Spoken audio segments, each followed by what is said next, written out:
Pessoal, bom dia. Quero primeiramente agradecer a presença de todos vocês aqui, por vocês terem reservado esse tempinho para estar discutindo um assunto tão importante para a nossa comunidade acadêmica. Agradecer os docentes pelo apoio que eles tiveram também para que esse evento acontecesse.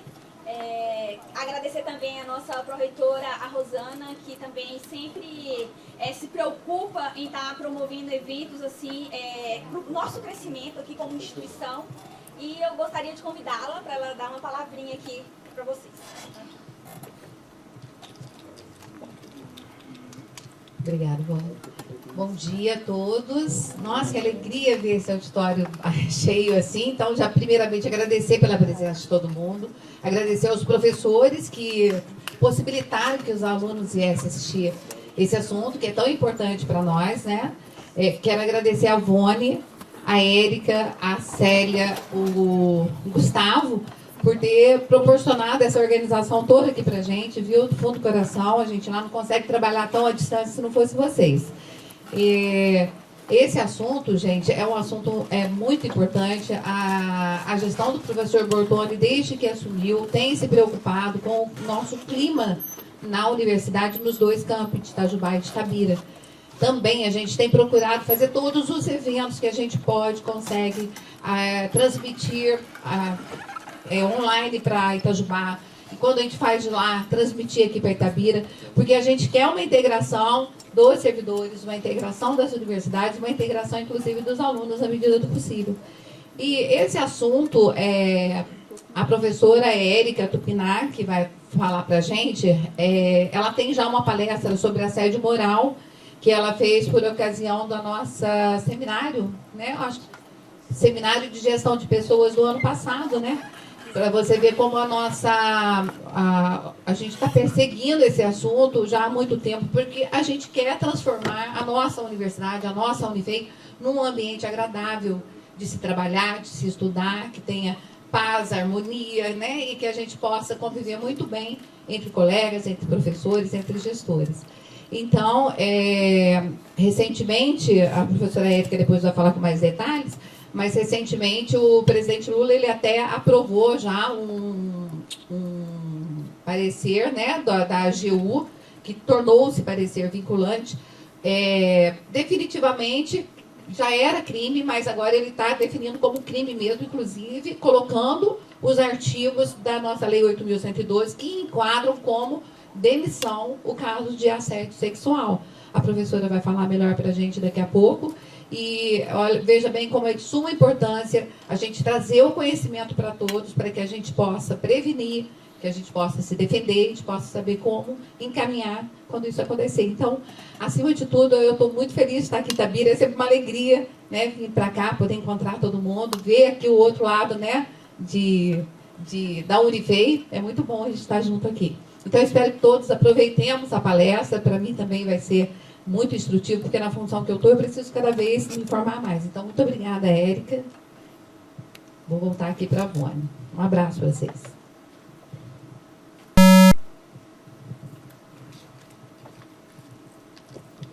Vou fazer aqui agora uma breve apresentação da Érica.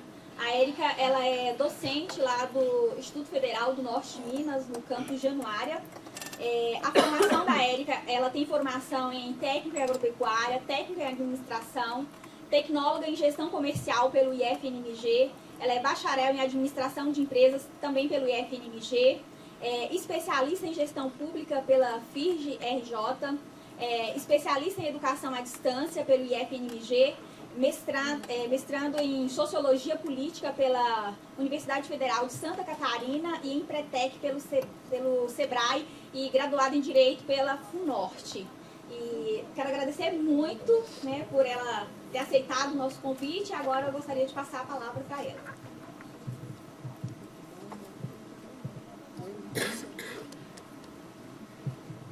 Obrigada, Vone. Obrigada, Rosana.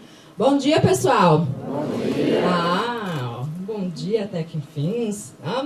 Que auditório bonito, viu? Nossa Senhora. E aí, quantos pontos os professores estão dando ou é só presença mesmo? Fizeram vocês virem aparecer por aqui?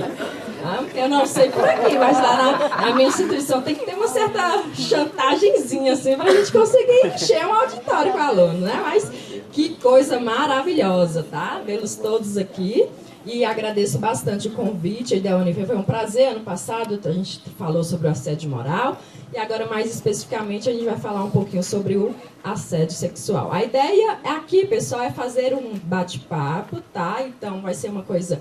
Vou tentar ser rápida, né? Segurar a minha característica prolixa aí, pra gente ter um tempinho, às vezes, para as perguntas, né? Que são, às vezes, até o colega lá comentando, é um tipo de assunto que alguém, às vezes, sempre tem a história, um caso de um amigo, né? Não é que aconteceu com ele, né? Mas, normalmente, às vezes, tem sempre um caos aí para esclarecer no final. Então, aí, no finalzinho, a gente tenta fazer esse momento aí e a gente discute algumas situações, tá bom? Beleza? Prometo ser bem...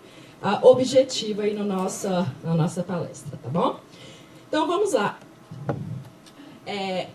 Primeiro, pessoal, a gente tem que entender por que se há a necessidade, se existe a necessidade do direito tutelar alguma coisa, né? Então, a ciência jurídica, ela se presta a garantir a boa convivência social, a ordem social, seja em qual instância for da nossa sociedade, certo? E qual é o parâmetro para garantir essa ordem social?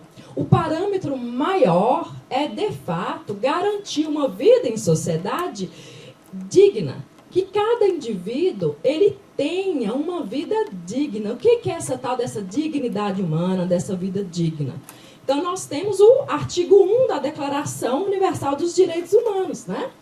Todas as pessoas nascem livres e iguais em dignidade e direito. Então, quando a gente está falando ali de livre, significa que a liberdade é um dos bens primordiais, fundamentais, essenciais para que um indivíduo tenha uma vida digna. Então, essa liberdade, ela é ampla, envolve várias coisas, em vários contextos da nossa vida. E tem uma liberdade que também precisa ser garantida para que, de fato, esse indivíduo seja livre e, portanto, ele tenha uma vida digna.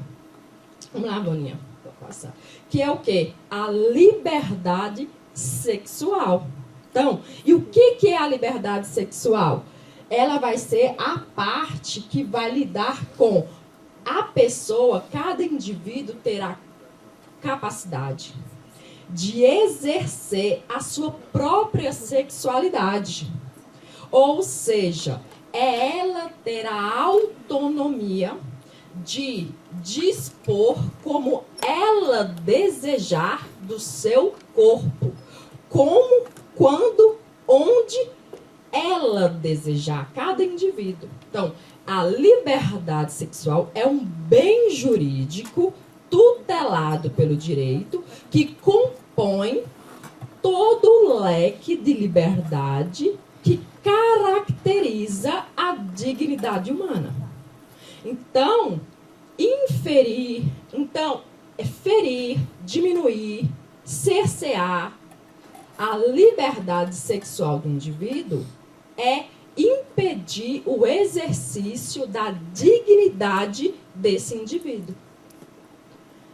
Devido à importância disso, que nós então temos uma série de instrumentos legais que vão objetivar, proteger, garantir a liberdade sexual dos indivíduos. Instrumentos tanto da área civil, né? Então são as leis que tratam daquelas relações sociais, mas também, em especial, na área penal, que é a mão mais pesada do direito, a mão mais pesada do Estado, que no nosso país é através da qual a gente pode tirar a liberdade de ir e vir de um indivíduo, através do mecanismo penal, é a única forma que o Estado tem de tirar o seu direito de ir e vir, né? Ou seja, a sentença de prisão. Então, o direito penal, ele estabelece como crime. Por isso que... Obrigada. Tá bom, obrigada. Estava precisando mesmo. Minha dignidade melhorou bastante agora. Então, é necessário que a gente entenda a primeira coisa, para dizer assim, é imoral. É imoral, já é imoral por si só a gente impedir, cercear, de alguma forma, a liberdade sexual de alguém. Mas não é só uma questão de moralidade, é crime. Então, não é só feio, é crime. Aí a gente tem que entender um contexto também de formação do quê? De formação da nossa sociedade, né? Dos fatos sociais. Os fatos sociais são todas as coisas comuns às relações humanas, né? Os hábitos, os costumes, eles vão gerar fatos sociais. Então, 20 anos atrás, 10 anos atrás, 8 meses atrás, que é quando a gente começa a entender a obrigatoriedade do combate a esse assédio nos órgãos, a liberdade sexual, o assédio sexual, o assédio moral também, não eram entendidos como crime. Não, faz parte da cultura, é a cantadinha. Não, é porque é assim mesmo. E realmente, até então, às vezes era considerado só imoral, mas às vezes, né, considerado imoral, mas não era crime. Então, tem coisas que são só imoral. Não é legal, não é da minha tribo esse costume. Mas existem outras coisas que são crime, né? Ou seja, prisão, né? Perdeu o réu primário, né? O que pode piorar lá na frente. Então, esse é o caso. O assédio sexual, ele, além de ser imoral, ele é crime. Então, não tem nem o que se discutir. A gente debater se, gente, mas faz parte da cultura, esse tipo de relação, brincadeira, piada, não tem o que se discutir. É crime, tá? Aí vamos entender, então, como que esse crime se consuma, como ele se materializa. Então, vamos entender um pouquinho sobre o crime do assédio. Nós temos 4 crimes que são instituídos com o objetivo de proteger a liberdade sexual. Que é lá no Código Penal nosso, lá, né? Então, nós vamos tratar dos crimes contra a liberdade sexual. Nós temos o estupro, a violação sexual mediante fraude, a importunação sexual e o assédio sexual. Então, nós não tínhamos, inclusive, até a importunação sexual, que foi o último, né? Ele foi acrescentado a partir de 2018. E nós precisamos bastante entender que volta e meia se confunde muito importunação com assédio sexual. Mas hoje aqui vocês não vão mais falar errado, igual muito jornalista vai dar notícia de importunação sexual chamando de assédio sexual. Mas aí vocês não vão mais fazer isso, vocês vão saber exatamente a diferença. Então eu tenho 4 crimes tipificados para proteger o bem jurídico da liberdade sexual. Então várias ações podem ser enquadradas. Claro, o que vai ter ali a punição maior, né, o estupro, a lesão entre esses aqui, que é um pouco mais leve, a importunação sexual. Mas vamos lá, porque hoje nós vamos falar do assédio sexual. O assédio sexual, vamos lá, artigo 216, o que a lei está dizendo?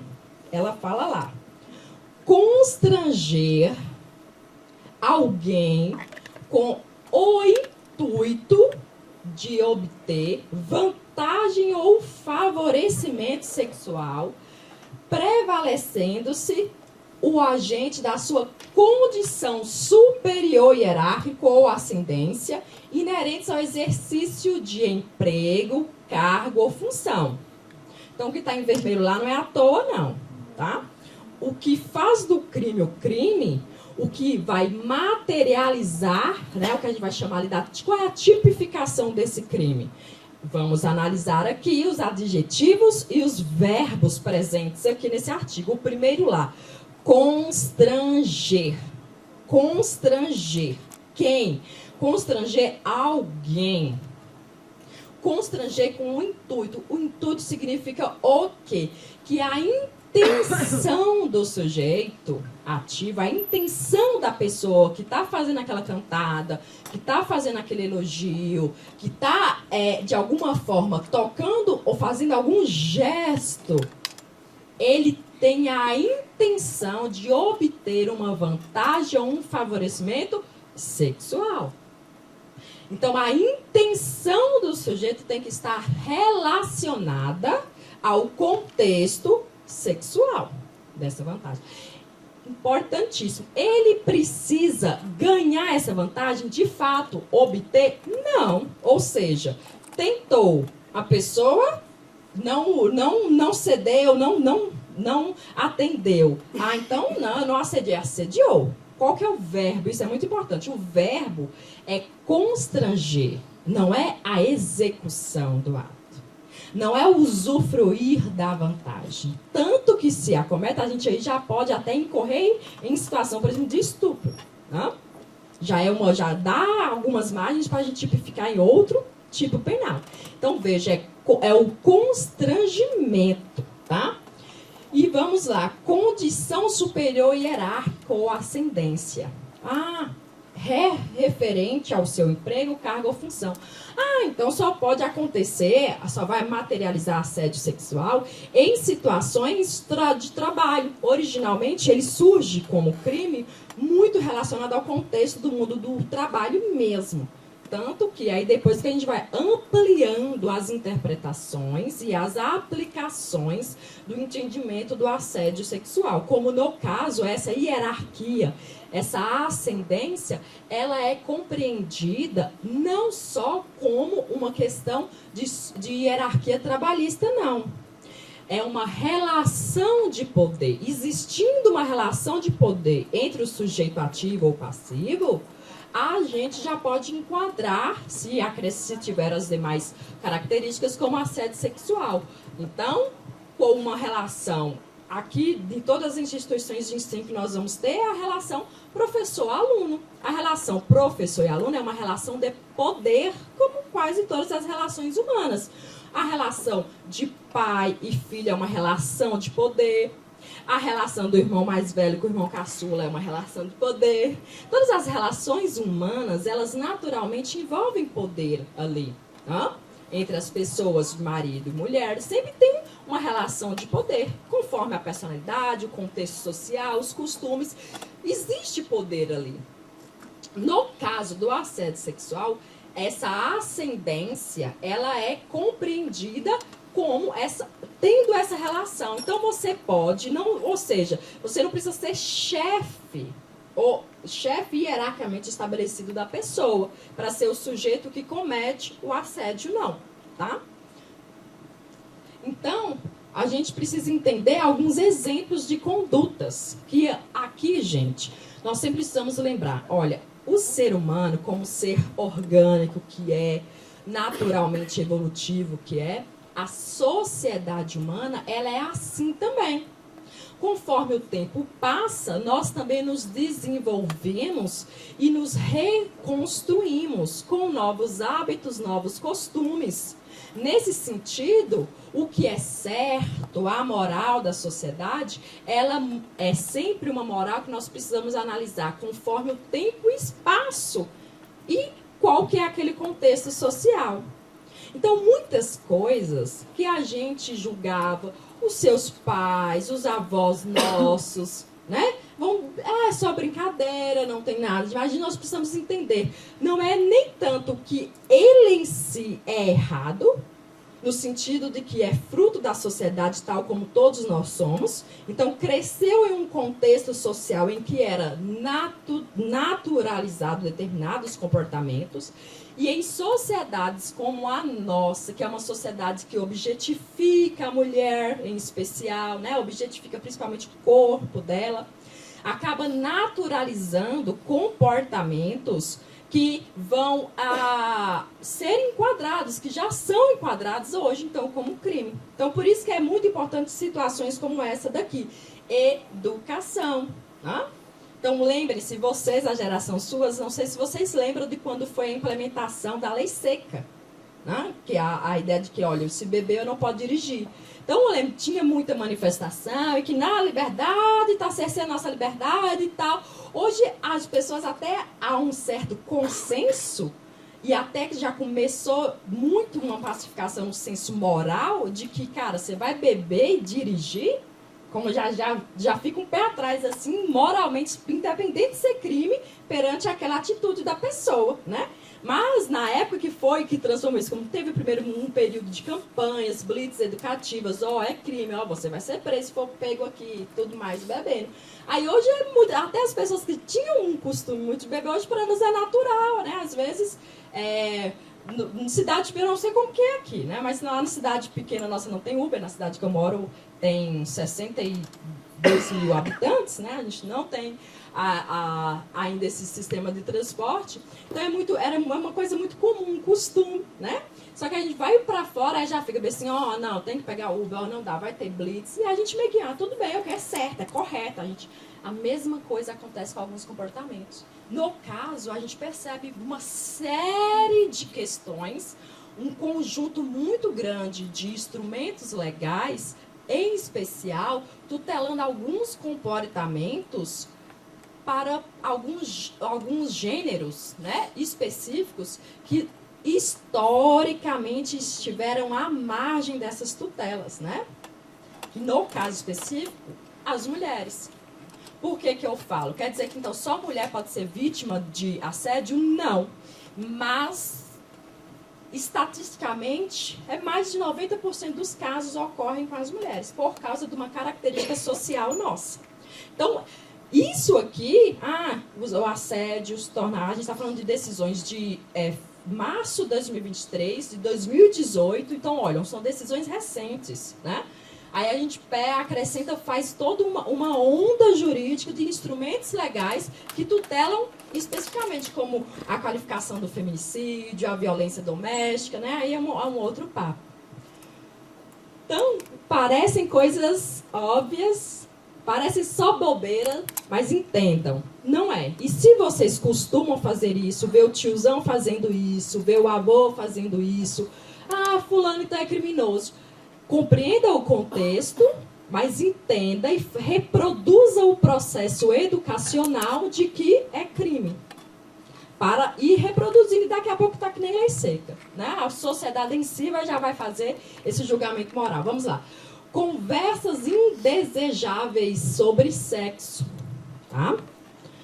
Então, contexto. E a gente tem uma cultura latina, uma cultura de vamos cumprimentar beijando, cumprimentar abraçando, um toque, tal, né? Latinos que nós somos. Aí nós precisamos entender o seguinte. Para mim é natural, para mim é legal conversar, mas qual que é o verbo do assédio sexual? Constranger alguém. Constranger, às vezes, até com um colega, alguma amiga que você tem. Vocês fazem piadas e tranquilo, não tem problema nenhum. Lá entre vocês, ninguém se sente constrangido. Mas se alguém se sentiu constrangido, você materializou o assédio sexual. Narração de piadas ou uso de expressões de conteúdo sexual. Tá? E aí, por exemplo, lá no direito mesmo, a gente tem os professores, para gravar, né? Estão dando aula, né? Então, para gravar, tem alguns artigos da área de psicologia que tratam o seguinte: você memoriza coisas mais diferentes, a exceção. Então, às vezes, você associar algum conteúdo com questões assim, ou pornográficas, ou questões muito esdrúxulas, e isso tende a facilitar a memória, gravar aquela informação. Então, tem muita gente que vai fazer sigla para decorar alguma fórmula, alguma coisa, e usa termos sexuais, termos pornográficos, termos estúdio, quer dizer o seguinte: às vezes está ali 20 alunos na sala, beleza, todo mundo entrou, não tem ninguém constrangido com isso, você não está constrangindo um indivíduo específico, ok, beleza, tá ali, mas às vezes pode ser um constrangimento com a pessoa. Então é por isso que a gente precisa ter aquele pezinho atrás, partindo primeiro do ponto de consciência, né? Então, a gente tem que entender e aceitar o seguinte, que nós somos fruto do nosso meio. Nossa sociedade é uma sociedade machista, é uma sociedade estruturalmente machista e é uma sociedade, por exemplo, corrupta, né? A gente fala muito dos políticos, né? E eles não vieram de Marte. Mas quando eu entendo isso, é a possibilidade que eu dou de diariamente ir olhando qual que é o meu passinho, porque eu sou fruto disso. Então, em um momento ou outro, em menor ou maior grau, eu vou ter atitudes ou machistas, ou intolerantes, ou até mesmo de corrupção. Né? Não tem como não ter. Só que tomando consciência, eu não estou falando que, né, muita gente tem muita dificuldade de dizer, não, mas eu não sou ladrão. É ter uma consciência social, porque aí eu vou possibilitar, olhar, não é isso que eu faço, moço, melhor não fazer. É aquele negócio que a gente utiliza assim, do bom senso, né? Melhor não fazer isso aqui. Contato físico não desejado, contato físico não solicitado e além do formal, né? Com intimidade não construída, né? Como toques, beijos, carícias, tapas e abraços, né? Agora, já não construída, né? Então, aí o que a gente está falando, por quê? Um estranho, né? Ou uma pessoa que não tem lá muito intimidade, bom dia, boa tarde, costumo ver normalmente, aí vai se sentir constrangido se tem um contato de forma aí extraordinária, né? Pressão para participar de encontros, né? De saídas, comentários e observações insinuantes, né? Oh, que vestido, nossa, né? Aquele, mas é só um elogio, nós vamos entender. Então não pode elogiar? Pode. Lembre-se sempre da ideia do constrangimento, tá? Criação de um ambiente pornográfico, insinuações explícitas ou veladas de caráter sexual, né? Quer ver uma coisa comum que junta a estrutura machista com o assédio sexual? Bem assim, aí ou tem a chefe ou a colega de trabalho, né? Que chegou no dia aí, tá estressada, como é muito comum. Aí, qual que é a piadinha na sala que rola bem assim? Tá precisando, né? Tá na seca, né? Essa daí é uma piada que costuma justificar o contexto ou o estado emocional. E é engraçado, porque nós temos homens que estressam também, que ficam nervosos também, porque todo mundo tem sua sexta-feira muito louca, né? Faz parte da natureza humana, né? Mas não é associado ao contexto sexual. Então, olha só a junção de duas coisinhas aí, né? Gestos ou palavras escritas ou faladas de caráter sexual e promessas de tratamento diferenciado. Então, são coisas muito simples que costumam acontecer, mas que podem constranger o indivíduo. E constrangendo, configura o assédio. Mas nem tudo é assédio, gente. Nem tudo especificamente é assédio. Então, vamos só reforçar as características essenciais para que a gente possa, de fato, identificar um assédio. O comportamento ou constrangimento é a vítima que vai dizer. Quem considera desagradável é o ofendido. É a vítima. Tá? Por isso que eu sempre digo... eu sou professora, e aí eu sou uma professora que brinco muito em sala de aula. Então, a gente tem que ter muito cuidado com isso. E utilizar sempre do bom senso. Às vezes eu tenho 40 alunos, são 40 seres humanos, cada um com um contexto de vida, uma história. Nós somos seres complexos. O que está na mente de cada um, eu não sei. Eu não sei como que o que eu falo vai cair na mente de cada um. Como eu não sei... e é impossível saber, e cada um tem a sua leitura de mundo, é utilizar o bom senso, né? E não fazer algumas coisas que para mim é só uma brincadeira, e para o outro pode não ser só uma brincadeira. Não precisa ter toque físico, lembrar disso, né? Não precisa ter toque físico. E gênero também não é um crime específico do gênero. E, estatisticamente, a maior parte acontece do gênero masculino sobre o gênero feminino. Contudo, pode se enquadrar entre gêneros, entre homem e homem, mulher e mulher, não tem um gênero específico. Pode ser inverso, não? E não é necessária a repetição ou sistematização da conduta. Lá no assédio moral é necessário essa sistematização, né? Tem que ter um pouco de perseguição, vamos assim dizer. O assédio sexual basta um episódio de constrangimento. Um episódio de constrangimento. A gente pode materializar a denúncia, tá bom? Então, aqui atenção, essas características que às vezes, essas duvidazinhas que a gente pode ter. Mas nem tudo é assédio, tá? A gente tem que lembrar isso. Então, o flerte, a paquera é natural da vida humana, né? Então, todos nós somos seres humanos, temos nossos desejos, lembra a dignidade humana, a liberdade sexual. Então, sim. Então não pode paquerar. Pode paquerar, pode flertar, pode convidar a colega para sair, pode, né? Claro que pode. Pode elogiar o colega que chegou, todo bonitão e tal, pode. Lembre-se sempre que eu preciso analisar como que eu vou fazer isso, de modo que não constranja a pessoa. Eu tenho que analisar isso, né, gente? Um pouquinho de bom senso. E se vai chegar ao ponto de elogiar, vamos considerar também, até mesmo assim, em que contexto. Às vezes até o primeiro elogio, ok, beleza, nem foi assim, não constrangeu. Mas chega a hora que nem tá usando muito tempo, mas assim, para todo dia, toda hora.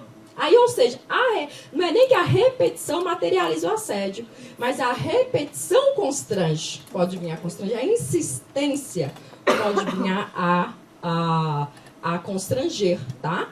Então, é só a gente considerar esse cuidado. Nós temos uma cultura, como eu falei, é uma cultura muito social, uma cultura muito latina, é uma cultura de toque, né?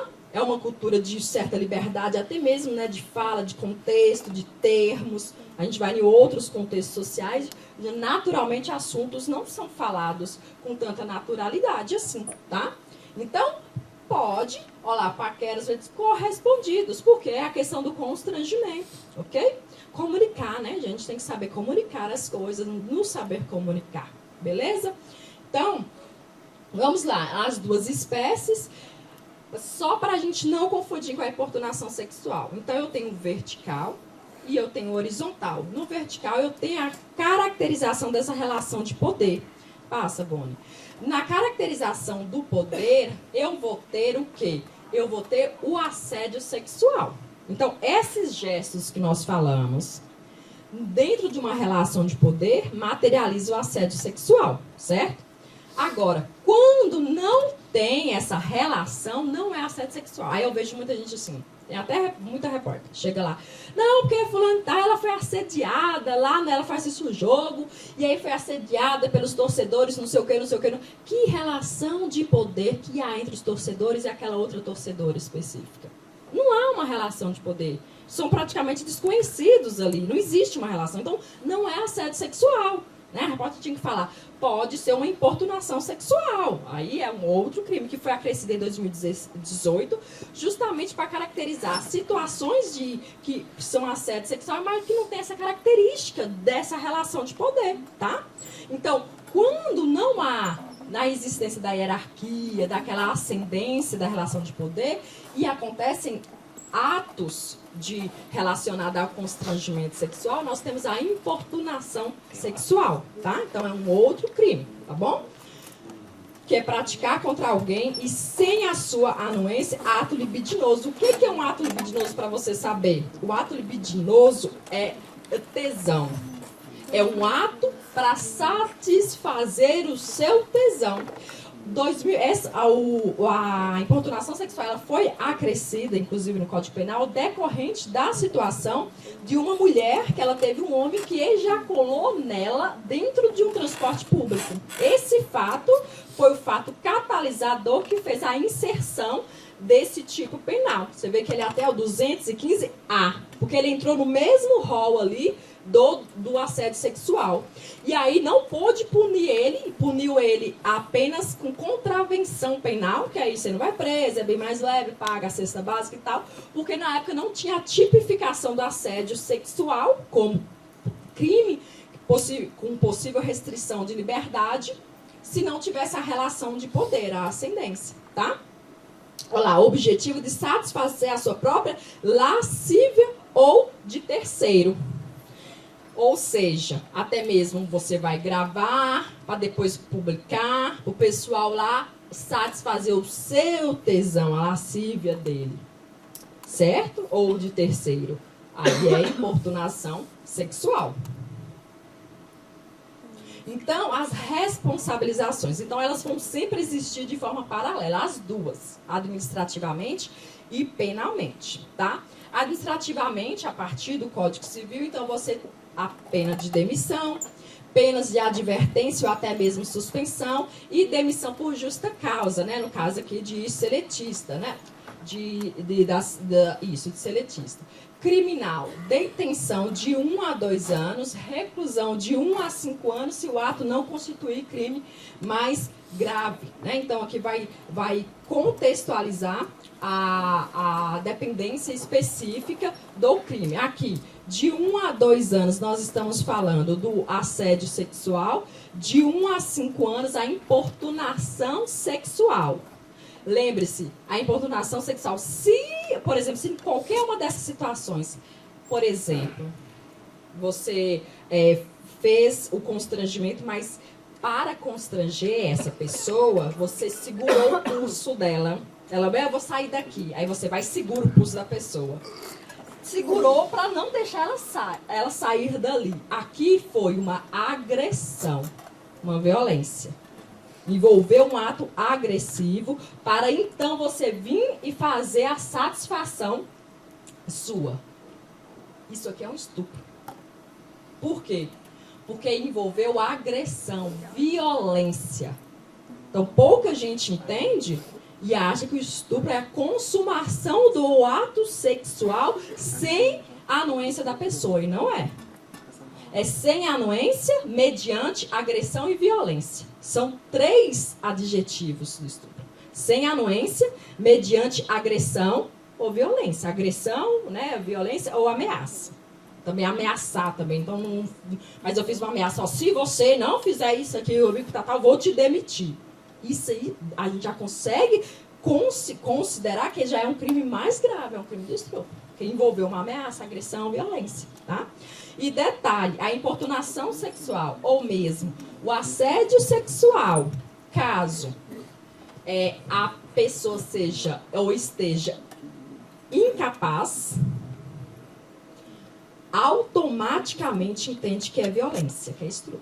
O que é um incapaz? A pessoa ela não está com a possibilidade de dar publicidade ao seu consentimento. Uma pessoa bêbada. A pessoa bêbada, ela está sem o seu juízo, sem condições verdadeiramente de falar sim, eu quero, sim, eu não quero. Se ela não tem condições naquele momento de falar quero ou não quero, automaticamente é não quero. A lei já falou, é não quero. Se ela não tem como demonstrar a sua vontade é não quero. Então, se você comete automaticamente uma violência. Porque você já está forçando automaticamente. Então, um exemplo de bebida, a gente tem outras situações de incapazes, mas falei da bebida só porque é uma coisa mais comum, tá? Então, aí, vou só fazer o reforço, né, que além disso, que nós tivemos agora em setembro, a assinatura por parte do Poder Executivo, para passar, Vânia, por parte do Poder Executivo, a assinatura do parecer da AGU. O que isso significa? Significa que antes que tinha-se às vezes uma dúvida sobre o que no serviço público, mas o assédio, o que é e tal, já juntou especificamente o que é o assédio e que ele é explicitamente fator de exoneração, de demissão. Então, as comissões do PAD, elas não precisam mais ficar na dúvida. Gente, mas será que se enquadrou mesmo ou não se enquadrou? Não precisa. Automaticamente, forma ampla como quaisquer conduta de natureza... O que é, né? Natureza sexual manifestada no exercício do cargo, emprego ou função pública, ou em razão dele, externada por atos, palavras, mensagens, gestos, propostas ou impostas a pessoas contra a sua vontade, independente do gênero. Então, não tem dúvida o PAD, na hora que chegar lá, não tem o que discutir. É exoneração. não tem o que discutir. Só que nós estamos falando isso na via administrativa. Pode passar, Boni. Quem entrou agora lá, ó, incontinência pública e conduta escandalosa na repartição. Isso aqui já está na 8.112. Todo servidor sabe que é exoneração se incorrer em qualquer um desses daqui, certo? E aí, o parecer, ele define e caracteriza o assédio sexual como incontinência pública e conduta escandalosa na repartição. Então, está aqui dentro do rol dos que é exoneração. Isso é administrativo, mas paralelo a isso, gente, corre o processo criminal, porque é um crime penal. Passa, Boni, para mim, por favor. E como? Então, como que eu faço isso? Como que eu materializo? Como que eu posso saber? Como que eu posso fundamentar? Anote as coisas, anote, né? Para tirar a dúvida também. Né? Às vezes a gente fala assim, basta um episódio, mas para ser só um episódio, né? Olhando na prática, para ser a gente tem que entender que existe todo um contexto social, as relações humanas são complexas, né? Às vezes não teve a intenção verdadeira da pessoa de constranger, então a gente também tem que ter um pouco de bom senso na vida em sociedade, nos contextos, nas relações. Mas assim, se não é tão claro, anote, analise, pense com calma, ver como que isso se repete ou não, né?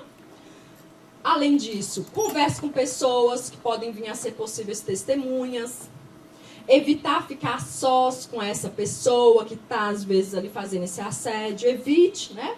Reunir todas as provas possíveis, a gente está falando de gravações, de fotos, de registros, não se isolar, não ficar com vergonha, né? Tem muita gente que fica com vergonha por passar por determinadas situações. A gente não deve ter vergonha nesse sentido, né? E denunciar. Aí, vamos lá. Eu posso fazer a denúncia. Eu faço a denúncia nos dois canais. Existe um protocolo oficial para fazer denúncias de assédio moral, discriminação e assédio sexual dentro dos órgãos públicos. Qualquer pessoa pode fazer essa denúncia. Lembre-se, então, junta o material que você conseguir e aí você acessa o quê? Você vai lá no Fala Brasil e você faz a sua denúncia.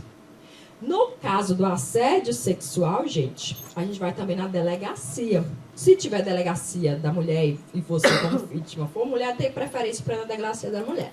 Se no seu município não tiver, aí você vai na delegacia civil que tiver. Então, você faz a denúncia em duas esferas. Você faz no órgão, né, na ouvidoria do órgão, entidade responsável, se tiver igual, por exemplo, uma corregedoria, mas lá no Fala Brasil e na delegacia de polícia civil, se o assédio moral e a discriminação, só o assédio moral é só no órgão institucional, porque assédio moral ainda não é crime, não é tipificado como crime no Código Penal. Já tem projeto no Congresso, já passou... falta o Senado aprovar. Se o Senado aprovar, o assédio moral também vai incidir em crime penal. Mas até o momento ainda não é só administrativo. Agora, a discriminação e também o assédio sexual já são tipificados como crime. Então, vai na delegacia também, tá? Para oferecer essa denúncia. E faz a denúncia no Fala Brasil. Você vai clicar nesse quadradinho que tem lá, no Fala Brasil. Você entra lá, falabr.cgu.gov.br, clica nesse quadradinho vermelhinho aí, denúncia. Aí lá você vai fazer o seguinte, você vai encontrar o órgão, né? Então, eu sou aqui da Unifei, vai ter o órgão lá, Unifei. Você vai escolher ele, a unidade organizacional. E aí você vai escolher o assunto, assédio moral, assédio sexual ou discriminação. Aí você escolhe o assunto. Aí vai abrir o campo para você poder fazer a denúncia. E nesse espaço você vai colocar ali o que você anotou, coloca o que você vai analisar ali. Aí coloca o que você conseguiu recolher de prova, você mesmo, tá? Quem pode fazer essa denúncia? A denúncia, pessoal, ela é livre, tá? Ela é pública, né? No jargão do direito, então, ela é pública. Então, qualquer pessoa pode fazer essa denúncia, tá? Quem sofre o assédio, a chefia de quem sofre, colegas de trabalho que observam, colegas de sala que observam, tá? Então, qualquer um pode fazer essa denúncia, tá? Ela é incondicionada, né? Então, não condiciona. Alguns crimes, eles são o que a gente vai chamar de só a vítima que pode denunciar. Se a vítima não denunciar, não tem o que o Estado fazer. Mas esse não é o caso, tá bom? E o que você deve informar, o que você conseguiu recolher ali o máximo possível. Ou seja, descrever com detalhes onde, quando, como a situação ocorreu. Quanto mais detalhes, melhor. Por quê? Porque a gente tem que analisar aquelas questões que ela está falando. Se a gente entende, se consegue analisar a intenção da pessoa, o constrangimento ali, certo? Provas que você consiga obter, ou gravações, ou registros, né? Testemunhas, né? Aí as testemunhas você cita elas, né? Que aí depois elas são chamadas durante o processo, né? E aí, você fez essa denúncia, vão ter 30... a gente está falando dentro da forma institucional, né? Porque lá na Polícia Civil está começando a correr, né? Para montar, para analisar. Mas eu tenho aqui o administrativamente. Análise preliminar, 30 dias para se analisar. Eles vão analisar. A comissão, a gente fala, vai analisar as provas que você colocou, o contexto, com base nisso que eles entendem, com base também, pessoal, a CGU, ela tem uma série de cartilhas, de material que ela vem entregando, vem dando às pessoas que trabalham com isso nos órgãos públicos para que elas estejam cientes ao fazer também as análises dessas denúncias, tá? Aí entendeu que tem materialidade a denúncia da pessoa, que ela falou, faz sentido, tem materialidade específica, aí encaminha para a corregedoria. A corregedoria abre o processo administrativo, onde a pessoa vai ter a oportunidade de se defender enquanto servidor, mas não conseguindo e tal, a demissão. Porque aqui não cabe a suspensão, não cabe a penalização, cabe a exoneração. Isso aqui foi no campo administrativo. E lá na delegacia onde você fez aquela denúncia, aí o delegado vai começar um processo de investigação e tal, e pode acometer na situação da restrição da pena que a gente falou, de 1 a 2 anos ou de 1 a 5 anos, tá? Então, assim, é paralelo as duas coisas, ok? Então, questões que podem aumentar ou que podem diminuir o assédio sexual dentro das instituições, tá? Nós precisamos que as instituições, a gestão, elas tenham, primeiro, comprometimento da alta administração. Foi uma coisa que eu reforço aqui, a Rosana, e também a gente vê aí todos os processos organizacionais. Quem é da administração, ele sabe. Todas as vezes que nós vamos fazer algum tipo de processo organizacional, principalmente eu quero trabalhar a cultura dessa organização, eu preciso ter um comprometimento muito grande da alta administração. Vamos trabalhar a questão ambiental, vamos trabalhar gestão da qualidade. Eu preciso que a alta administração ela se envolva diretamente com isso. Porque a cultura, para conseguir ser modificada, eu preciso desse envolvimento, né? Então, olha só, a Rosana está aqui pessoalmente, se envolveu com isso, e isso é importante.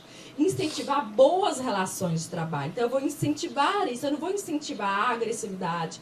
Até nos diálogos, nas comunicações, igual isso aqui, a gente fala, então uma caça às bruxas, vamos lá que nós vou te ensinar então agora como você ferra aquele professor seu, entendeu? Não! Isso, eu incentivo a agressividade, deixa você esclarecer, para você, que é o que eu estou falando muitas vezes, inclusive às vezes a pessoa, é um desafeto que é natural nas relações sociais, porque nós somos seres complexos e individuais, é comum ocorrer desafeto, é natural que eu não tenha empatia com alguém, que eu não seja simpática a alguém, né? Empatia não, que eu não seja simpática a alguém, e tá tudo bem, ok, beleza. Eu não posso cometer um crime com essa pessoa, né? E nem ela comigo, nesse sentido. Então, às vezes, a gente tem que saber o que é e o que não é, né? Isso é promover boas relações de trabalho, né? E capacitação e treinamento, como essa palestra aqui, como falar o processo educacional. Porque nós estamos atuando sobre um fato social, né? Uma característica da nossa sociedade, certo? Então, vamos lá? Então, pessoal, é fazer sempre que possível, ter o bom senso, ter a consciência de você analisar e analise especificamente, poxa, o contexto ocorreu, né? Porque muitas vezes ele é muito subjetivo, se não é muito claro, então tenha o bom senso para analisar se vai repetir ou não, né? E às vezes a gente está um pouco assim armada, né? Já aconteceu isso comigo, já. Então, teve uma vez assim, há um bom tempo atrás, recebi uma cantada e para mim aquele trem foi como uma pessoa está me batendo. Né? Aí eu falei, meu moço do céu. Né? Mas foi uma vez só, pontual e tudo, mas não era só uma cantada. Era só uma cantada. Né? Besta eu que não dei assim, na época lá no contexto, né? Mas assim, porque então às vezes a gente vai saber diferenciar isso. Por quê? Primeiro, para a vida não ficar pesada, para as relações de trabalho não virar um campo de guerra, mas para ser saudável para todo mundo dentro das suas condições individuais. Para ter um ambiente dentro da... para ninguém ser constrangido. Certo? A gente entender o direito meu vai até o limite do direito do outro. Então, é a gente ter esse bom senso, né? Esse equilíbrio. O caminho do meio é sempre o melhor caminho, tá? Então, não é uma questão de, vamos processar também, que tem muito, a nossa cultura é muito litigiosa, né? Então, a gente briga com o vizinho perto do muro e fala, eu vou te processar, né? Todo mundo... Aí não quer no centro da conciliação, não quer resolver na conciliação, vai para o processo. Daqui 5 anos sai praticamente com a mesma decisão que ia ser no dia da conciliação, mas esperou 5 anos de processo lá. Ocupou o juiz, ocupou o sistema por 5 anos. Então a gente tem desenvolver essa nossa capacidade para ter ambientes melhores para todos, tá bom? Dentro de suas particularidades. E não esquecer de fazer os registros, porque os registros são importantes também, até para a gente começar a filtrar, ver como a população está entendendo o assunto ou não, né? Então, esses feedbacks, esses sistemas do governo são essenciais para isso. Ok, pessoal? Então, eu vou agradecer a atenção suas. São coisas simples, né? E fico para tirar alguma dúvida. Aqui são minhas redes sociais, se depois alguém quiser pontualmente entrar em contato comigo. E também, se alguém tiver alguma dúvida, alguma coisa específica, estou aí por conta de vocês. E agradeço a atenção suas aí, ok? Espero que tenha esclarecido alguns pontos aí e atendido aí o pedido.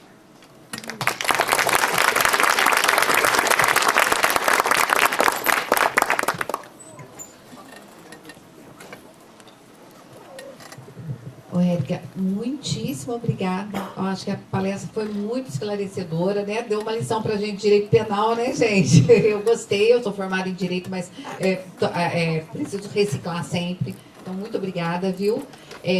Trouxe esses exemplos para a gente, então acho que foi muito rica. E como eu costumo falar aqui, quem está assistindo, a gente entende que é multiplicador.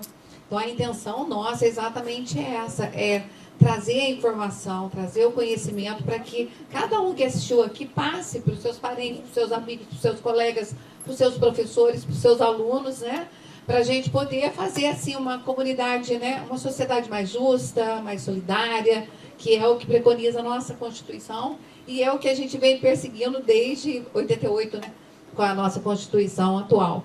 Então, agradecer novamente a presença de todos. Agradecer muito a Érica, que ela já virou uma parceira nossa. A gente vai abusar mais vezes, tá? Sempre trazendo novidades, trazendo esses temas tão importantes. E agradecer, Vânia, vou deixar a palavra para você encerrar. Muito obrigada, viu? Ah, ótimo! Vamos lá, vamos fazer as perguntas. Na verdade, é porque deu a entender que estava encerrando e eu acho que o pessoal quer falar, né? Sim. Acho que esse momento é muito importante, né? Quem tem a palavra, acho que é o momento da gente falar. Professora, estou de parabéns, né? A administração também me chamar. O Boni, mais uma vez, arrebentou a boca do balão. Parabéns. Essa questão, esse assunto na nossa universidade, eu vou falar da nossa universidade, né? Eu vou para 10 anos que eu estou aqui.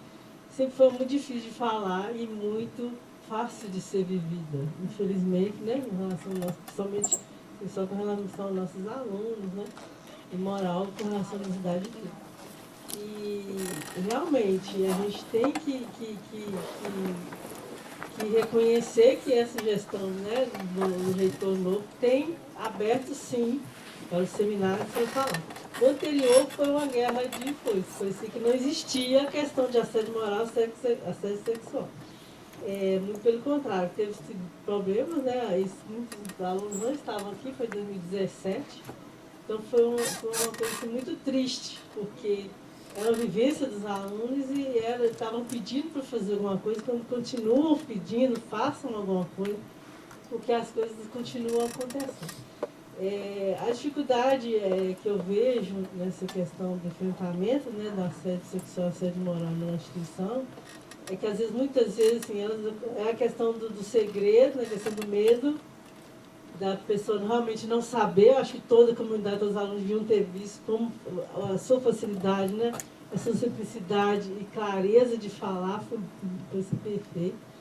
E acho que todos os alunos aqui, a maioria, né, concorda que a universidade toda tinha que saber disso, como agir, o que é, o que não é, e principalmente crie esse processo, que espero que, né, a nossa universidade caminhe processo para esse enfrentamento, para esse acolhimento, esse fluxo de atendimento de pessoas que estão sofrendo com isso. E há muito sofrimento por causa de depressão, abandono, evasão e por aí vai. E daí a gente nem sabe mais o que aconteceu com a pessoa.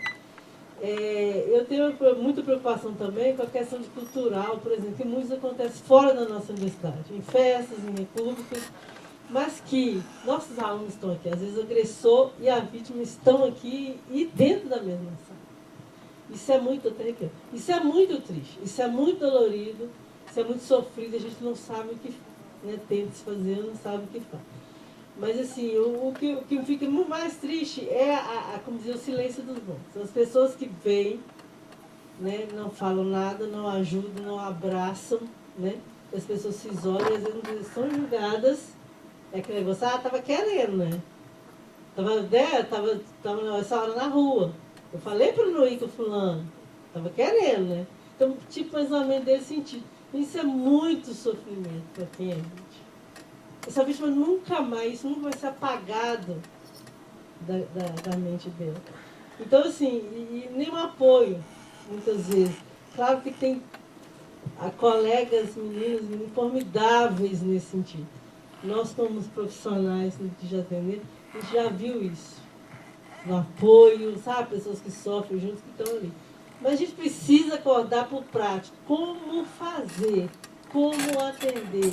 O que fazer? Mesmo que esse aluno esteja sido fora, que não é a nossa jurisprudência, né? Mas os nossos alunos estão aqui, nós somos universidade, né, educacional. O que a gente fazer para educar, para fazer isso? Por quê? Né, na sala da psicologia, com certeza, né, sobre todo sigilo, a gente também, né, a pessoa da pedagogia também, que atende esse aluno, que são os primeiros que têm o contato, às vezes cada um, né, cada porta de entrada, seja no serviço social, seja na psicologia, seja no núcleo pedagógico, tem essa questão de sigilo e as pessoas têm mais liberdade de chegar e falar. Um professor também, às vezes, né, já ouvi de professores assim, ligando de noite, né? O que eu faço? A pessoa está sofrendo. Então, assim, a gente precisa construir. A nossa universidade precisa construir isso. Isso vai deixar de existir? Infelizmente, não. Mas a gente precisa ser fortalecido nesse sentido de conhecimento, né? E a gente queria que a cultura coisa. Mas a gente precisa dar um passo. E assim, que bom que a universidade tem preocupado. Eu tenho admirado, porque... Né, desde quando entrou, vamos falar sobre a assédio, falar parabéns, assédio, mas realmente tem que continuar mesmo, porque o sofrimento está aí, o desconhecimento. Eu aprendi, na verdade, a gente aprende, eu não tinha noção, né, de algumas coisas que você falou, e só para falar isso, que a gente precisa lutar e se unir nesse sentido. Ou seja, os meninos também sofrem, né?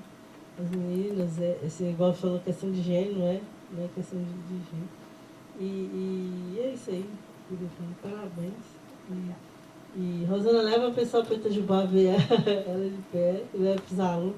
Eu acho que outra coisa que precisa fazer, gente, é não vai parar.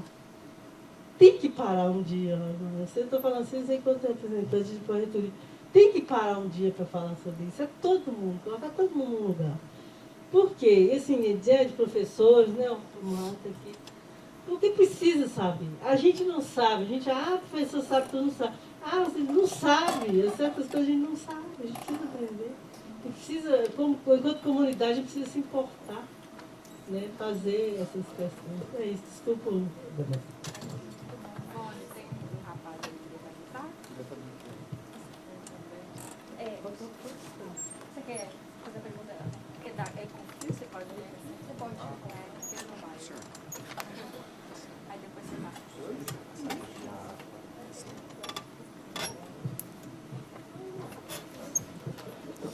Eu acho que você poderia comentar sobre um ponto, que eu acho que é um ponto delicado, que é o seguinte, eu já tive algumas participações em comissões, e um dos pontos que eu vejo como delicado é a prova material do ocorrido. Às vezes, a gente sabe que é difícil. O que você poderia comentar, dizer sobre isso, por gentileza? O professor quer fazer, porque aí eu tento fazer de uma vez só, de forma geral. Bom dia, Érica. Eu sou o professor Paulo. Oi, Rosana. Tudo bem, né? Eu dei um tchau para você no início, depois eu te reconheci. Legal. Parabéns, né, pela colocação. E você falou no início de liberdade sexual.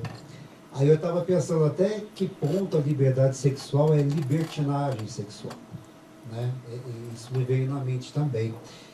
E um segundo ponto que acabei de ter aqui, o assédio e a importunação sexual de maneira virtual, porque isso deve acontecer muito, né, Érica? Eu não sei se isso, né?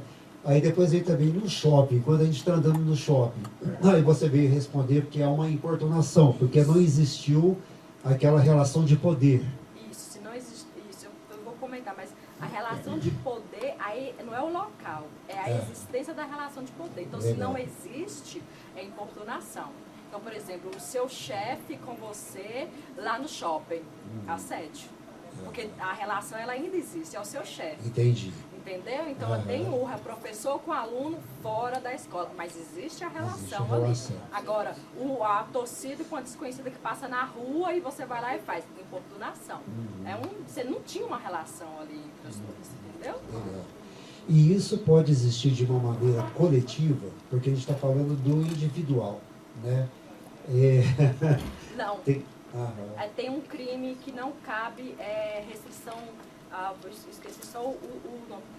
O caso daquela universidade, como é que eles falaram da masturbação coletiva? Como é que era o termo mesmo? Que eles utilizaram? Dos garotos no jogo de vôlei. Ainda não conseguiu tipificar se vai ser importunação ou não, porque eles estão tentando entender se, por exemplo, eles fizeram aquilo direcionada, por exemplo, a alguma das meninas específicas, se fez a importunação. Porque o termo tá, quem é o sujeito passivo, né? Quem recebe o ato do crime? Alguém. Então a gente tem que ser um indivíduo, tem que identificar o indivíduo. Se for assim, a gente fez lá no ginásio, não tinha uma menina específica, vamos assim dizer. Aí é o crime que eu me falou o nome aqui, vou dar uma pesquisada, volto e comento com vocês. Que é ato abusivo, ato público, mais ou menos assim, que é um ato sexual público, constrangimento, uma coisa assim. Aí, então, tanto o assédio sexual quanto a importunação, a vítima é individual. Ok. Tá? E a Você última... pode cometer de forma coletiva, o ativo. Ok. Mas a vítima. E a denúncia, você disse que é pública, mas essa pública o que é? Que todos podem, qualquer sentido de público aí, não vai ficar assim público para todos verem, né? Mas para... Entendi. É mais isso, obrigado. E a gente que é da área de exatas, né? A gente fala, poxa, o que a gente tem às vezes quando a gente vê assédio sexual, o que eu vou fazer numa palestra dessa, né? De exatas. Mas é como a Márcia falou, quem sofre, isso daí é para a vida inteira. Vai refletir na vida dela profissional, vai refletir de tudo, na família, né? Então é importantíssimo, sim. Eu estou contente que meus alunos deveriam ficar até às 10. Eu falei, gente, até às 10 que é meu horário de aula, mas a maioria está aqui. Parabéns. Então, vou comentar aqueles 2 pontos seu primeiro e como é o seu nome? O Aldo e a Márcia. Então, sobre a questão da libertinagem, né? A gente precisa lembrar especificamente que, quando a gente falou liberdade sexual, ela é um dos componentes da liberdade do indivíduo, lá da dignidade dele. E a gente define claramente o que é a liberdade individual. É eu poder escolher o uso do meu corpo sexualmente. É eu ter a autonomia do que eu farei sobre mim, sobre o meu corpo, nesse contexto. A liberdade é a liberdade de escolha. Para popularizar, no carnaval que eles falam bem assim, não é não.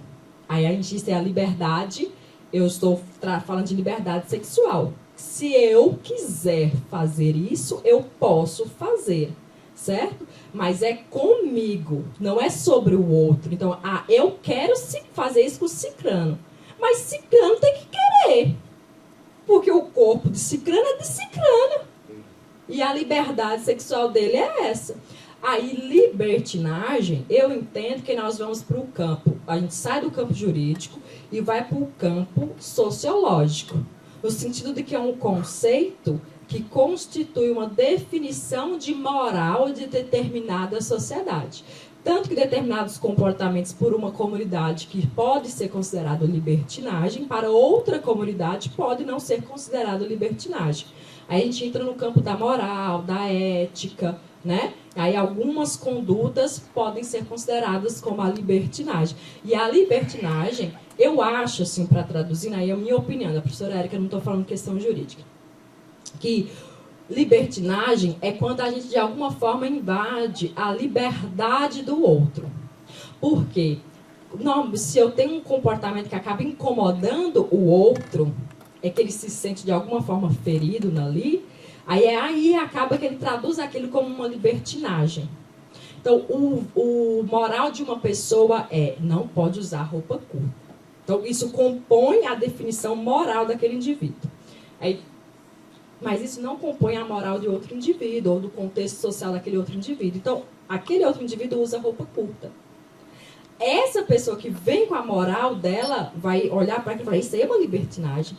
Mas perceba como é uma construção sociológica dele ali. Por isso que, mais uma vez, aquela questão... Quando a gente entende a complexidade do ser humano, a complexidade da vida em sociedade, aí joga no Brasil, que é muito, por natureza, ele é muito multicultural. E fora isso, a gente tem diversidade sociopolítica, econômica, gigantesca. E aí chega na universidade e mistura tudo isso, porque eu pego aluno de vários contextos culturais, econômicos, políticos. Aí a gente tem que ter bastante bom senso para entender que o que de fato... Aí a gente vai ver assim, então, às vezes o critério jurídico pode ser esse limite. Para mim, eu não estar, às vezes, com o meu valor moral, entendendo a liberdade dele como um ato errado, né? Nesse sentido. Aí o Aldo comentou, o Aldo pediu para a gente comentar sobre... Qual foi mesmo? Isso, a prova, isso. É muito difícil, Aldo. Realmente, vocês estão certos. E principalmente porque, como muitas vezes não tem aquele contexto jurídico que a gente estuda na graduação, sobre constituição, de prova e tal, então vocês ficam muito... Às vezes o pessoal na comissão, o servidor na comissão, ele quer muita prova material. Tipo assim, poxa, eu não quero tomar uma decisão errada, eu quero ter confiança no que nós vamos fazer aqui. Então, a prova material, ela contribui muito para isso, para essa tranquilidade. Só que pela natureza do processo, do fato tipificado, que é um fato social, é muito difícil da gente conseguir. E aí entra aquela questão de a gente compreender o que o Márcia estava falando, no sentido assim, de a gente não ter vergonha, ou de a gente não se omitir, ou não silenciar, ou não ter medo. Porque, por exemplo, qual é o tipo de prova mais natural para esse tipo de situação? Testemunha. Vamos dizer assim, é muito comum você conseguir ter uma testemunha. Só que ela, com capacidade, vontade, confiança para formalizar esse ato testemunhal, já é mais difícil, justamente por um contexto social de ter receios, de ter medo. Então, o contexto cultural, a gente mudar essa visão cultural sobre o fato, a partir do que Márcia falou, é uma possibilidade de ajudar a resolver essas dúvidas suas.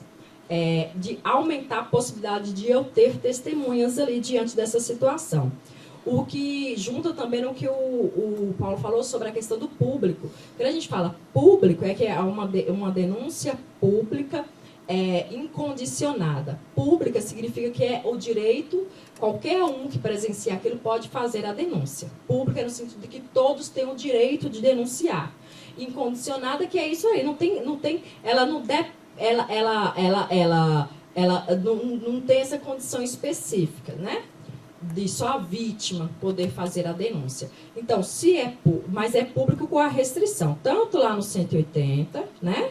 Como também no Fala Brasil, a denúncia ela é anônima, ou tem que ser, tá? E aí a importância da gestão, na organização da corregedoria, a seriedade da comissão, né? E, mais uma vez, a questão do contexto cultural, de levar a sério, de entender tudo isso daqui, entender que não é uma perseguição, entender que não é mimimi, entender todo esse contexto para que, inclusive, tenha seriedade, né?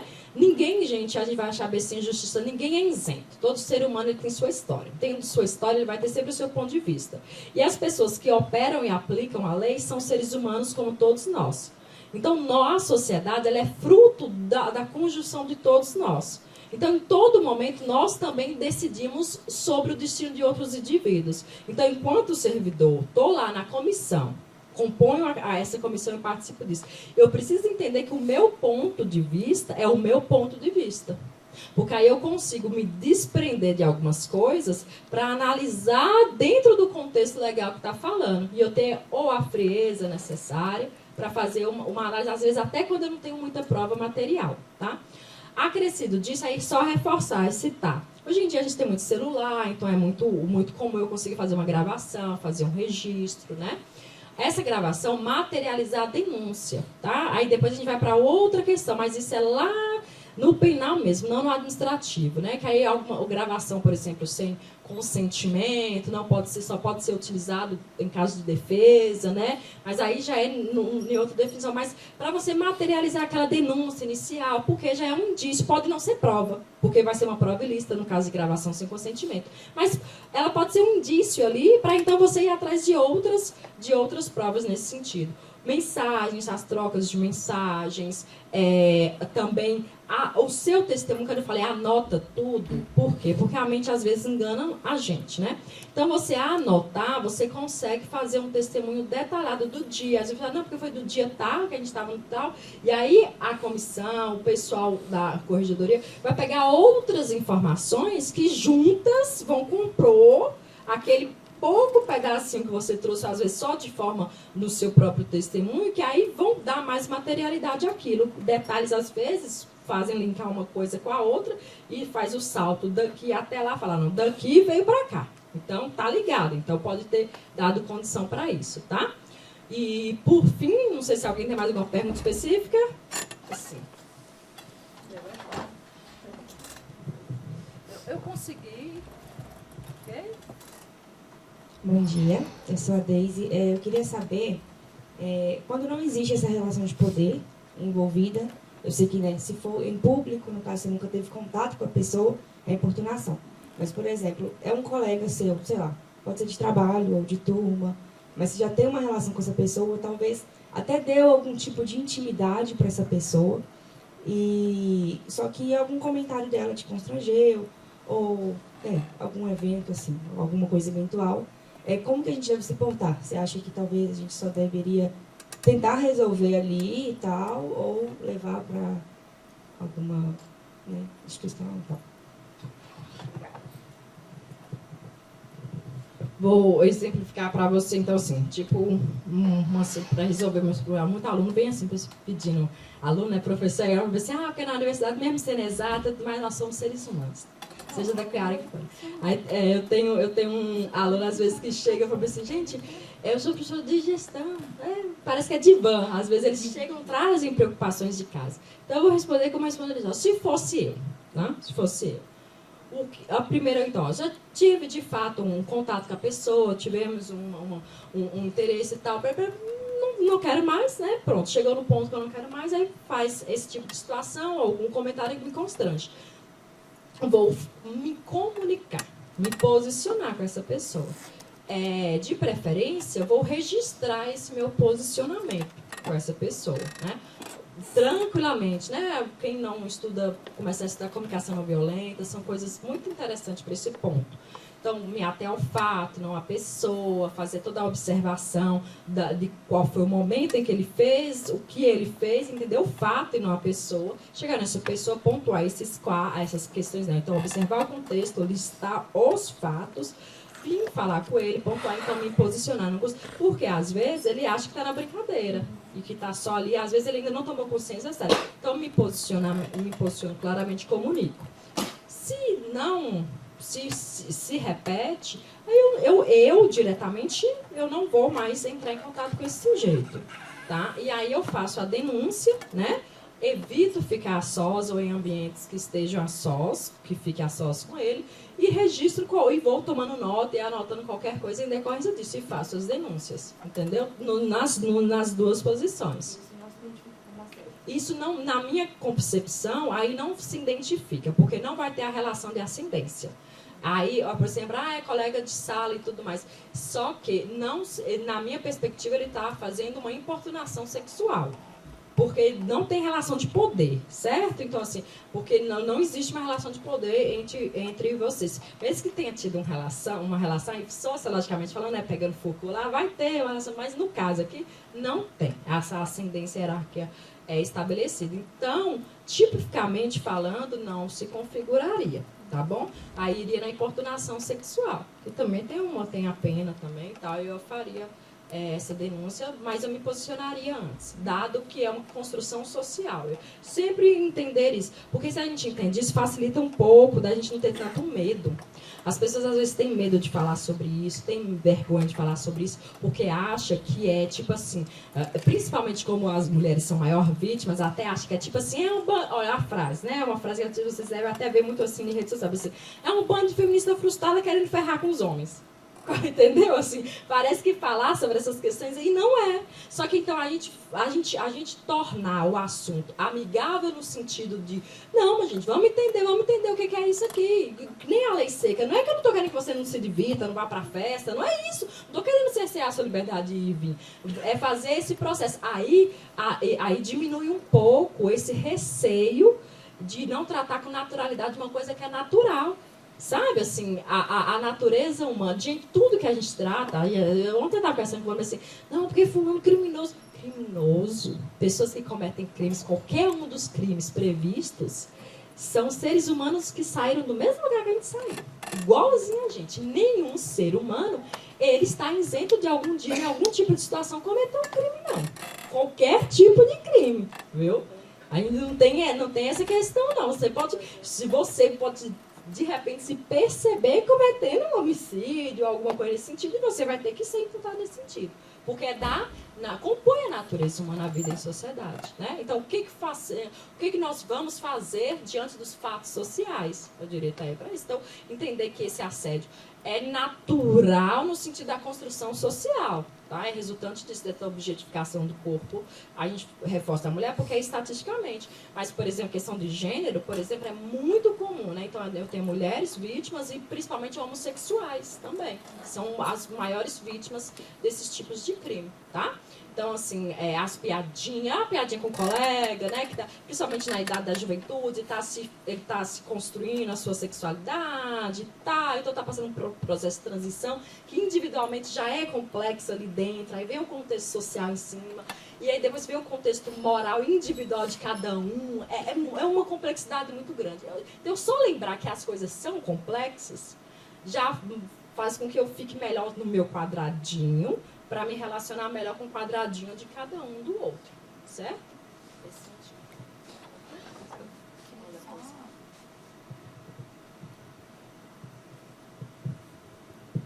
Érica, pegando um gancho com o que você está falando, e, Márcia, obrigada por reconhecer, porque o esforço é grande, é muito difícil a gente trazer as pessoas para junto, como vocês, que eu vejo que todas as palestras, todas as ações que a gente faz, vocês estão sempre juntas, né? Então, obrigada. E eu queria só deixar claro aqui que a gente está com uma comissão instaurada para a nossa política de assédio moral, sexual e contra discriminações, inclusive de gênero, né? Eu acho que tudo acaba sendo uma construção muito positiva. E a da Unifei, no caso, né? Então, é mais uma ação, Márcia, voltada, acredito eu que assim que tiver uma proposta elaborada, a gente traz para consulta, a gente discute com a nossa comunidade, para sair uma política que a gente possa efetivamente implantar, entendeu? Colocar em prática.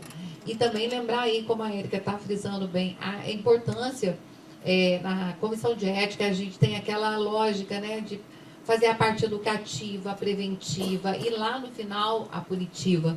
Então a gente sempre perseguir isso. Claro que uma não impede a outra.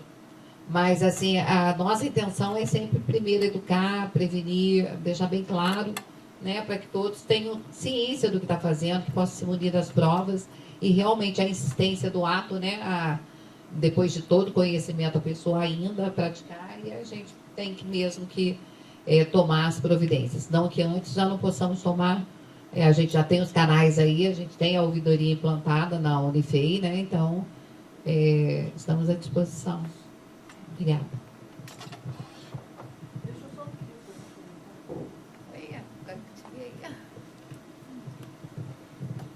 Oi, bom dia.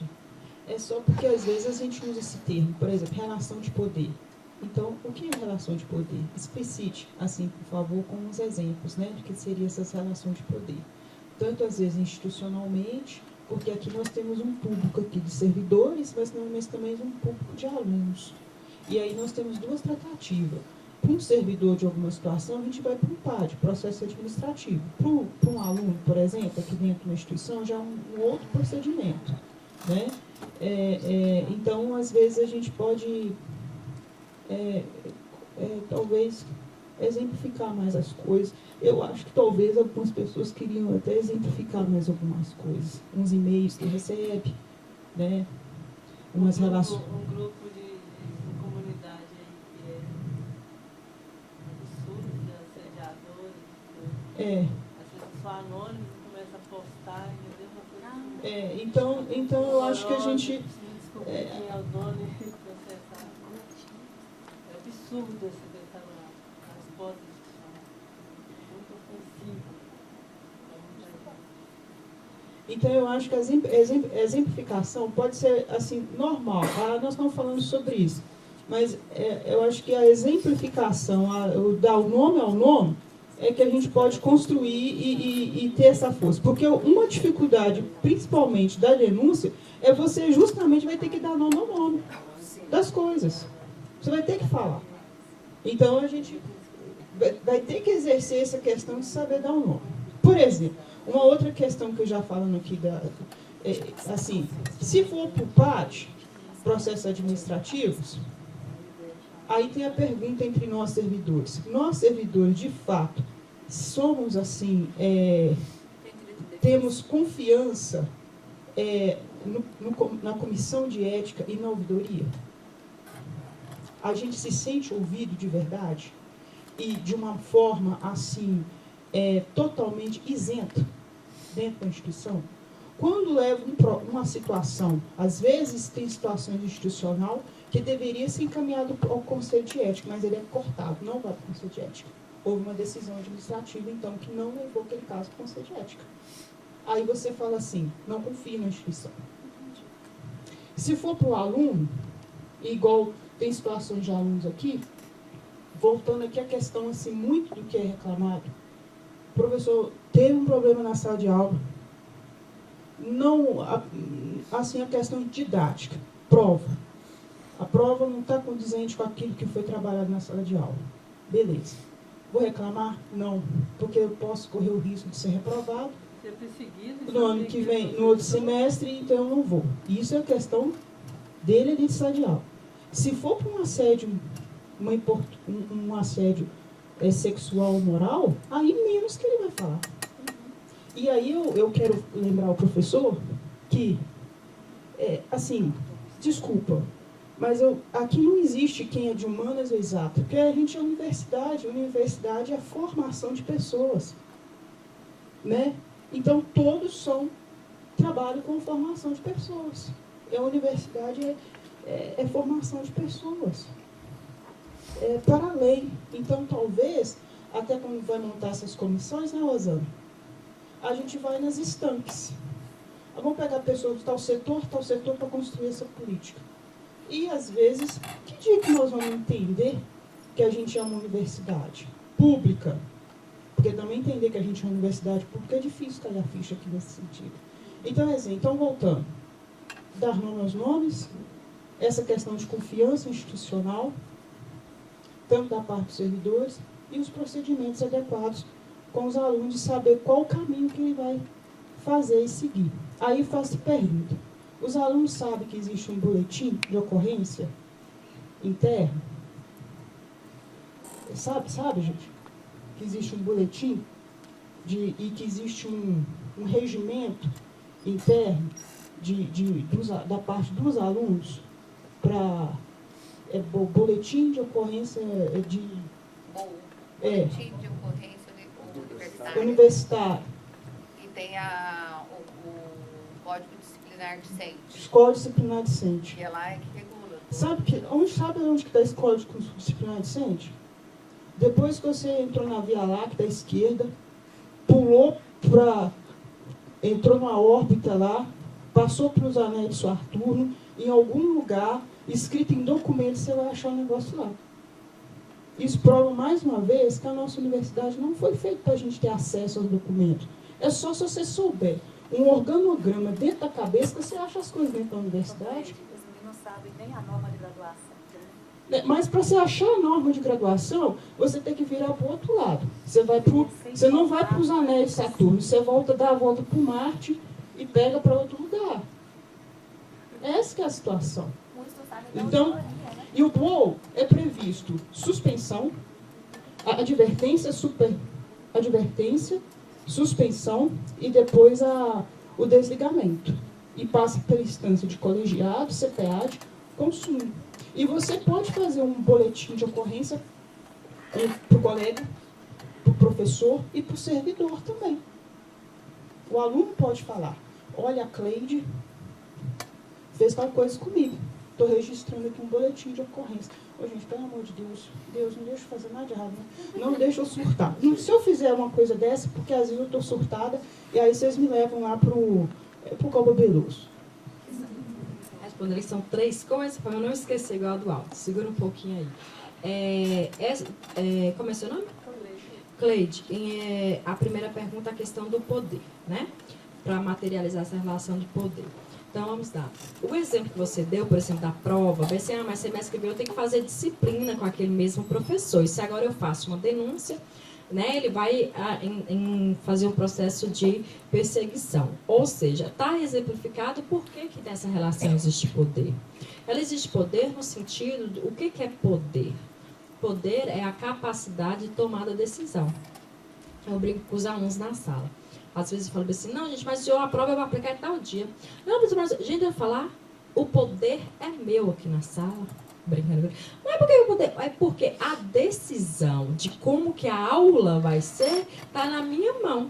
Regimentalmente falando, é o professor que pode tomar a decisão. Se é dado a ele o direito da tomada de decisão sobre aquela determinada situação, ele tem poder sobre aquelas pessoas naquele contexto. Por que o presidente tem poder? Porque a população entrega a ele, autoriza que ele tome decisões sobre coisas que relacionadas a gente. Então, o poder é a tomada de decisão. Por que a mãe e o pai têm poder em casa? Porque eles têm a autoridade, eles tomam a decisão, vamos comprar arroz, comprar não sei lá o quê. Então, para caracterizar uma relação de poder, eu entendo que essa relação de poder, alguém tem que ter o poder de decisão sobre o outro. Aí está caracterizada, então, essa relação de poder entre, por exemplo, professor e aluno. Aí, beleza. Como que eu me sinto segura? Como que eu posso assumir fazer uma denúncia, sabendo que semestre que vem eu tenho que fazer uma disciplina com esse mesmo professor? Aí é uma construção social de 2 formas, porque a confiança no processo institucional compõe também essa confiança que a pessoa vai ter em fazer a denúncia. Então, por exemplo, eu tenho um processo um sistema de auditoria, corregedoria institucional, que ele me passe essa segurança, por exemplo, na preservação dos meus dados. Porque, às vezes, eu materializo a denúncia, nesses 30 dias a comissão entendeu que não vai para frente, que o que foi colocado ali, não. Esse aluno aqui, ou essa pessoa aqui, não, isso aqui não tem como a gente enquadrar, não. Aí, arquiva e nem vai para frente. Então, essa comissão, aí a gente tem que trabalhar como seres humanos, aquela questão que eu falei, trabalhar uma maturidade social de eu entender que daquela certa isenção, porque é impossível de ter, porque a natureza humana não tem como ser, durante esse processo, para que eu tenha essa garantia. Esse boletim que você falou universitário, que é do regimento administrativo, para o aluno fazer, eu pessoalmente, assédio sexual, eu não denunciaria num boletim universitário. Eu denunciaria através dos canais. Por quê? Porque o boletim universitário, pelo que eu entendi aí, a nível de regimento institucional, ou seja, ele é um canal para garantir a observância da ordem, da dinâmica de funcionamento da escola, porque o regimento comportamental discente, ele é posto para estabelecer como que se dá essa situação, as relações aqui. Então, por exemplo, a quantas provas eu perco, o atraso, várias coisas regimentares, normalmente eles estão nesse regulamento discente. Não, mas é porque existem artigos que dá para encaixar dentro do boletim. Dentro do... Não, nem que não existisse no regimento, eu poderia fazer isso lá. Pode ser um dos canais, mas Sim. ele também tem essa previsão. Sim. Seria possível. Mas eu digo no sentido porque legalmente falando, tem no Fala Brasil, o anonimato da denúncia, ele é legal, ele é protegido por lei. Eu também preferiria, Ali. porque aquilo ali é uma vez registrado em âmbito federal e a instituição tem que responder. Exato, e fica registrado. Mas é também uma questão assim, porque eu estou falando de administrativo, que você vai para um PAD, para a administração, e você vai do outro. São coisas que podem Mas acontecer. isso pode voltar. Né? A denúncia lá fora volta para a instituição de outra forma, que não esse caminho. O caminho que agora foi para fora e agora. Né? Assim, foi lá 180, tal, aí vem a justiça e falou, olha, inclusive, é diferente. uma situação assim, às vezes faz a denúncia lá, por exemplo. A luau da questão da prova, a comissão, você imagina se a denúncia lá no final já rodou, já adiantou, já ofereceu denúncia de assédio sexual a essa pessoa. O oferecimento dessa denúncia lá é uma prova excelente para você corroborar o seu processo administrativo dentro do PAD. Por exemplo, o oferecimento não já chegou ao ponto que fez o oferecimento da denúncia no sentido, tipo assim, ou seja, a denúncia foi feita na delegacia, a delegacia fez a investigação, concluiu, né, o delegado que houve, de fato, a materialização do crime e houve, então, o indiciamento daquele sujeito ali. Então, a existência daquele processo ali é uma materialização para compor o seu processo administrativo que vai levá-lo à demissão aqui também. O PAD, uma coisa que eu fiquei na dúvida, quando você falou, o PAD, o aluno não é. O assédio sexual ou moral cometido, porque a vítima é aluno, é PAD também. Sim, mas eu estou falando do fluxo, né? Da questão do fluxo de andamento das coisas. É mais nesse sentido. O canal da denúncia interna administrativa é aquele canal lá do Fala Brasil, independente do sujeito passivo, se ele é servidor ou não, mas se né, ou seja, a vítima, porque pode acontecer também, né, entre os servidores, né, não só nessa relação do professor e aluno. Então, e a questão muito importante, a gente falou da confiança institucional, é transparência. Gente, confiança em tudo na vida da gente, até em parceiros, vida, é transparência. É transparência. A gente só confia, o ser humano, ele naturalmente, ele sente uma emoção chamada medo. Medo só é possível do desconhecido, porque o que eu não conheço, eu vou me preservar. Como eu não estou vendo, não tenho consciência, meu corpo vai fazer que eu tenha medo para que eu afaste e assim eu me proteja. Então, tudo que é desconhecido, eu vou ter a emoção de medo. E quando eu tenho medo, eu vou ter uma reação de autoproteção e afastar daquilo. Então, transparência. Quanto mais as pessoas conhecerem o processo, saberem como é, ser acessível esse processo, eles terem acessível, que eu digo assim, como mecanismo, eles virem o mecanismo funcionando do início ao fim, não ficar na dúvida, mas fulano não foi perseguido, não foi, mas foi por questão política, não foi.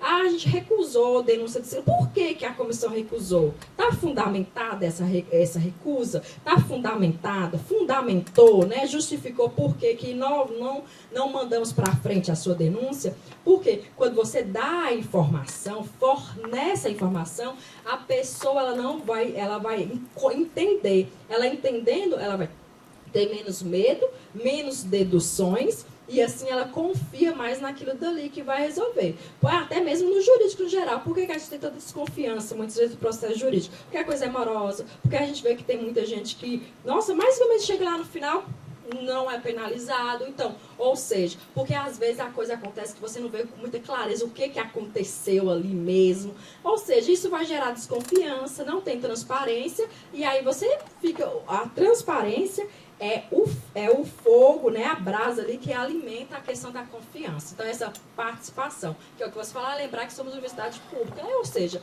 res pública, é fazer esse processo de participação. Aí, na comissão, a gente pode até fazer um processo de constituição dessa comissão mais democrático, que possibilite que pessoas de contextos diferentes possam participar, possa haver uma rotatividade nesse sentido, né? De garantir essa participação, essa informação. E é uma construção social. Não digo que não tenha situações e que não vão ter situações que vão gerar um medo ou desconfiança na gente, não. Porque é uma mudança, é um processo. Só isso daqui de estar conversando, já estamos dando passos. E assim eu falo para a Rosane e repito, eu venho aqui e na minha instituição nunca teve situação, nenhum dos 11 campos. Nós somos 11 campos do Instituto Federal do Norte de Minas. E nem da palestra que ela me chamou para dar sede moral, a cartilha saiu desde fevereiro, lá ainda não, nem por e-mail, assim, mandar um e-mail para todo mundo ainda não teve. E não teve nenhum momento como esse sobre esse assunto. E vai ficar gravado, mas na outra eu também falei com ele lá.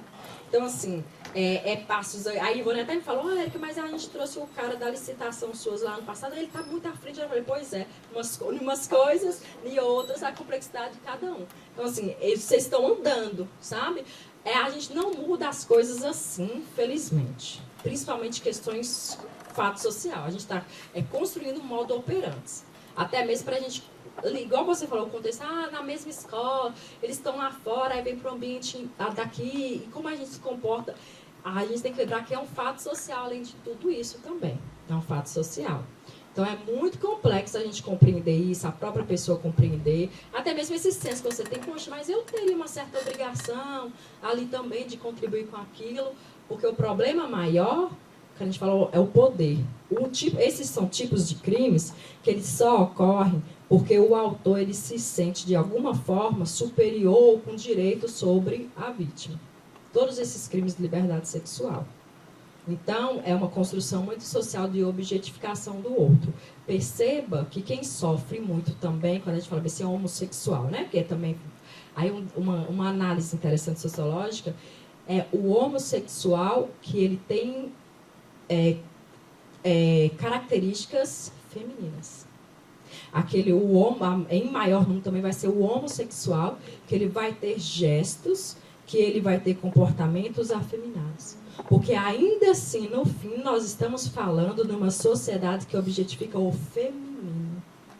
Então, por isso que o homossexual, que ele traz os traços mais afeminados comportamentais, ele ainda sofre mais violência do que o homossexual, que traz um comportamento pela sociedade considerado do gênero masculino, né, Ana?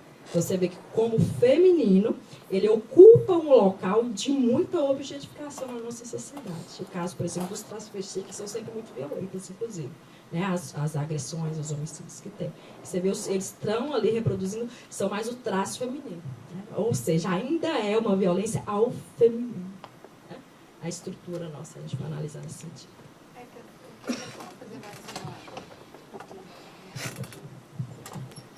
O meu momento de compartilhamento, né, fiquei preocupada com o que a Cleide falou aqui, não encontra a norma, tá, Cleide? Aí eu dei um Google aqui, norma disciplinar discente, aliás, eu coloquei código disciplinar discente, caiu exatamente na página da PRG, e tá lá.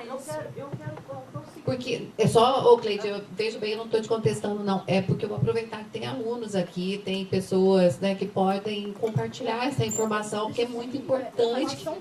E também já mandei aqui para o pró-reitor, para ele divulgar no e-mail de divulgação, porque eu acho assim, as coisas têm que acontecer, se a gente sabe que, poxa, não está dando certo, acabei de mostrar para o colega aqui do lado, né? E ele me falou de outros documentos que ele não tem conhecimento. Então, assim, Cleide, você está dentro da PRG, né? Porque você é um órgão da PRG. Isso tem que ser levado lá dentro. E eu acabei de mandar aqui para o Edmilson, sabe? Falei, professor, vamos divulgar entre os alunos, porque está havendo uma fala aqui de desconhecimento das normas. E nós precisamos deixar os alunos cientes das nossas normas, né? A coisa funciona, rola da outra. Isso. O que a gente faria ali? Isso. Eu quero dizer o seguinte, é verdade. O nosso site, ele é muito bom. Mas ele funciona pela ótica, parece, de um organograma. Uma pessoa que não conhece a Unifei, ele não sabe quais são os cursos da Unifei para ele achar lá. Porque ele tem que clicar no institucional, clicar na graduação, abrir a aba tal, chegar no passo tal e chegar no tal. A não ser, e eu só não vou é dar, tão intuitivo, eu só né? vou que dar o Google se eu só tiver uma informação, pelo menos inicial. Se eu souber que tem um boletim de ocorrência, aí eu digito e acho.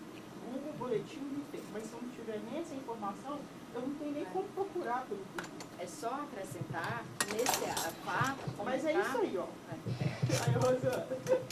O que eu queria acrescentar, quando você falar essa questão da plataforma, mais uma vez, parece que depois que a gente conversar, estou achando bem interessante essa.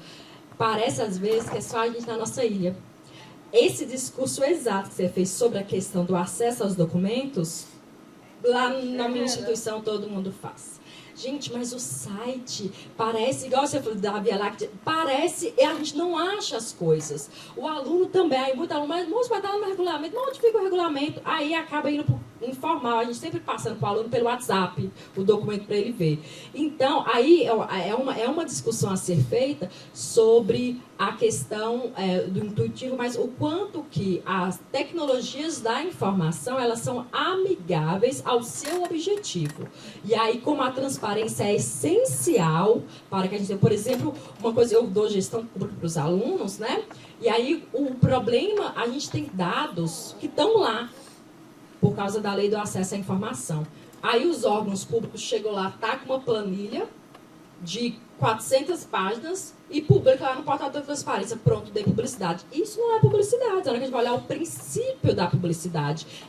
No princípio da publicidade é eu dar acessibilidade. Essa acessibilidade passa pela compreensão. Se eu coloco lá, mas não consegue ser compreendido, não consegue ser acessado. Eu posso vir aqui e falar no juridiquês.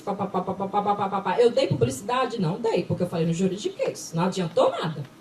Então, não estou levando, porque o importante é a compreensão nesse sentido. E aí, a gente até olha nesse plataforma, eu falo assim, a nível institucional como um todo, é um esforço que na gestão pública do país a gente precisa fazer, um esforço geral que a gestão pública, o Estado brasileiro, ele precisa fazer. Até para você entrar no Fala Brasil, vocês viram que eu fiz o organogramazinho, assim, eu falei, aí eu peguei o login que tá lá, e vocês vão entrar no Fala Brasil, aí vocês vão achar esse vermelhinho aqui, aí você vai clicar nele, aí vai ter a opção, vai ter... Porque, como que é que normalmente... entra no Fala Brasil. É assim, você viu a logo deles de propaganda no final, você vai assim, entra no Fala Brasil. Aí você entra lá, e agora, José? Né? Então, assim, realmente fazer esse processo lá no campus, e olha que o site nosso é a gente que faz, os desenvolvedores são servidores, e ainda assim a gente tem esse problema nesse sentido. Então, isso daí, além de só comentar que realmente é complexo. Então, nesse termo de denúncia, talvez a gente precise até pensar institucionalmente na questão assim de... Por exemplo, eu gostei muito dos cartazes que estão sendo colocados aí, eu acho que foi institucionalmente, assédio moral, assédio sexual. Então, se a gente rodar aqui no campus, a gente vai achar. 6 anos atrás. E talvez nessa questão, é mais assim, se eu sofri assédio sexual, qual o caminho que eu faço para denunciar, né? O passo a passo, o que eu faço? Talvez essas questões de desenhar mesmo, porque às vezes a gente não sabe. Uma outra situação é, sofri isso, o que eu faço? Eu vou no meu coordenador de curso, eu vou no professor, eu vou no reitor, ou eu vou na delegacia. Às vezes a dúvida é essa mesmo.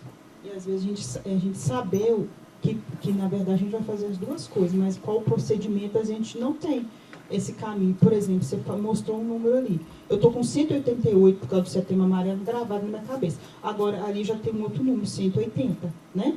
Então, até isso a gente não... Essas informações, esse esqueminha também, para a informação chegar mais fácil para a gente. Comece rapidinho.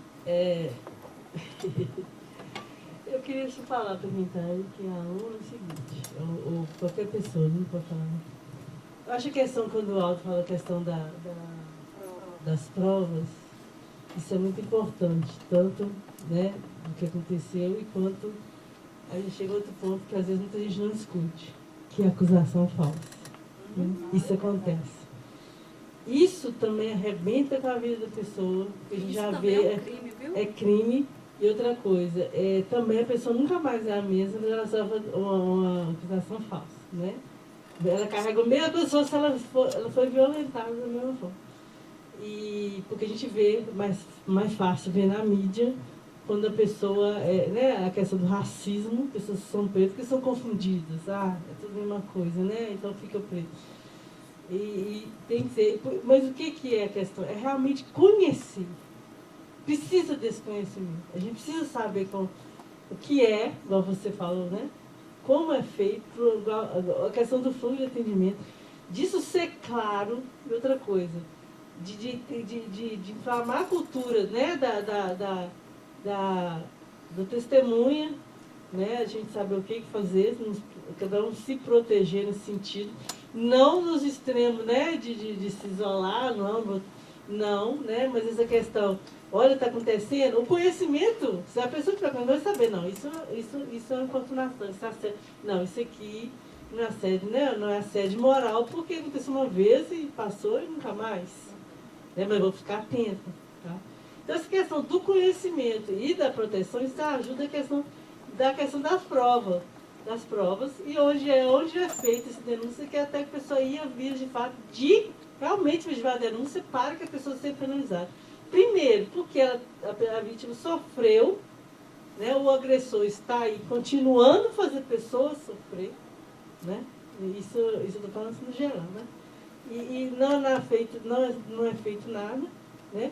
Então, assim, o que uma instituição pública... É questão realmente de sentar e vamos levar isso a cabo de qualquer forma. Vamos sentar várias pessoas, né? Pessoas das exatas, né? Professores das exatas, todo mundo. Porque são pensamentos importantes, precisa ter pessoas, várias ramificações da habilidade para criar esses atendimentos, seja para o professor, seja para o técnico, seja para os alunos, seja para quem for, nesse atendimento dessa situação.